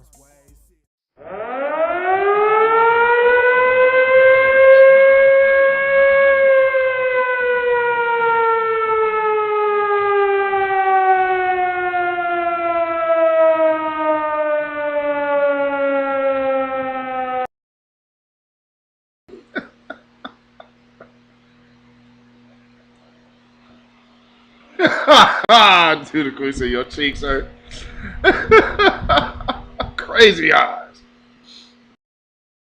Oh Lord. Yes, D. We're going home now. We are going home. Yo 103. You have a great night. we are about to get on out of here. AKA Sour God. Peace, brother. Black first. I guess you have to catch the replay because we are wrapping up. But again, make sure that you just watch. And when you see dishonesty, man, let dishonesty be what it is. Nobody anything to buy into their lives. And when you're able to see, like I said, one thing that Twitter Spaces will do, it gives everybody a open view of your integrity. I think a lot of people that are used to lying in small groups and circles, they don't understand. You're on Front Street when you're in Twitter Spaces being openly, blatantly dishonest on a repetitive basis. And so this cat right here, absolute pathological liar, do all of yourselves a favor and get away from that, brother. I mean, again, what I appreciate about people is when you can at least admit that you have effed up. Not double down on it and then start crying about it when it don't work out for you. And again, for me, I never had to ever be attacked. But when you do, I mean, man, you got a cat that can't even show his face. And they come here and tell me about my business. No, sir. You don't even have a status of my relationships. Jeez. Yeah, I wouldn't be speaking about nothing over here. But, it is what it is. Babylon is falling. Babylon is falling. Let it fall. And let us rise. Yes, indeed. Y'all can follow me on Instagram, Facebook, and Twitter, beatzillapdx. On Patreon, beatzillapdx official. Melanated People, Michael Beatzilla Whitmore. And soon to come, man, 60 is working on an app. So, man, shout out to 60, shout out to Melanated People. That's Michael Beatzilla Whitmore, of course. So hopefully we will be able to add that. So again, go to 60. And if you want your off the, like 60 is the rumble for us. So you want to get some articles and contributors. I think my sister Marley K is now over there contributing, I think. But yes, peace out to Marley K. She's one who took a break off of social media altogether because she just needed that break for herself, and I appreciate that. Sometimes you got to just get your sanity space. You did? But shout out to her. M. Flournoy, thank you. Dark skinned brother, thank you. Z-Nate J, let it fall and the rise. Absolutely. So also you can email me at ourrealtruth@gmail.com. That is ourrealtruth@gmail.com. And of course, if you feel so inclined to put some money in the bucket by way of donation, you definitely can at CashApp $beatzillapdx. That is CashApp $beatzillapdx. Also, we have PayPal, which is Zilla Music. That is ZILAMUZAK at PayPal. All right. So let me get this over here now. There we go. All right. Oh, wait. Yes, there we go. Okay. All right. Now, also, before I go, make sure that you guys follow me on Twitter as well as my brother Black Alpha Network, because every Monday at 3 p.m. Eastern, 12 noon Pacific, is the certified truth. On to, as you can see, those of you who have been, you've been in our rooms and whatnot, y'all already know how we get down. We get down on intelligent, positive, constructive conversation. National Black American family. So be sure that you tune in on Monday. Again, that is Eastern, 3 p.m. Eastern time and 12 p.m. Pacific. Wherever you guys are in the middle, those are the parameters. So y'all know, find your time slot. And be sure to tune in. If you have something, if you guys want to bring something and contribute to the conversation, come on up, because everything is not just about, it's not a show, it's a Twitter space. So, come on up and share. Give us your way in on the topics. It's always appreciated. That being said, y'all stay safe, stay vigilant, and stay alive. Because we are black and we say so. And once again, we have came to the part of the show where you already know how the truth is given.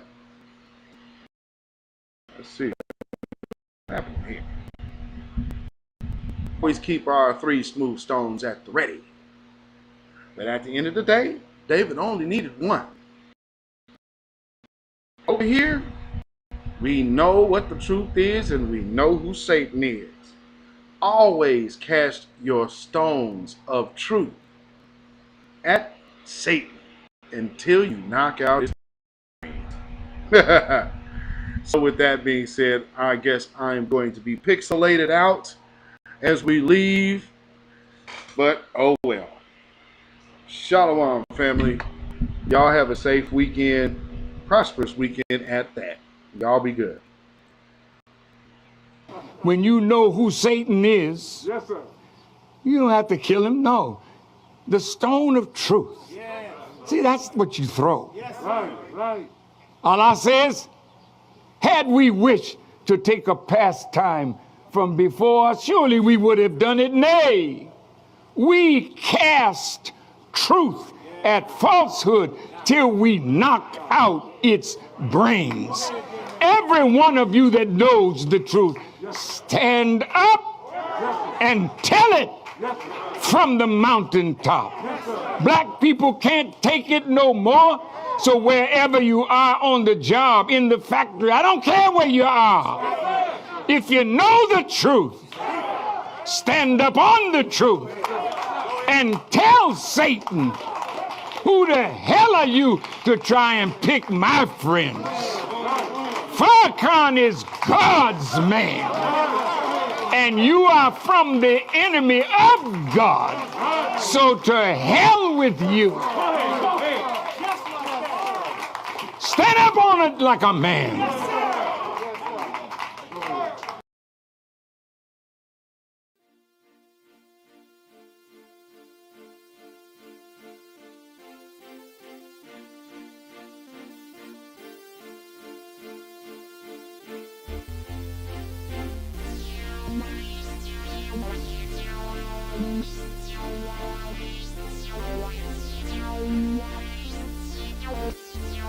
Thank you.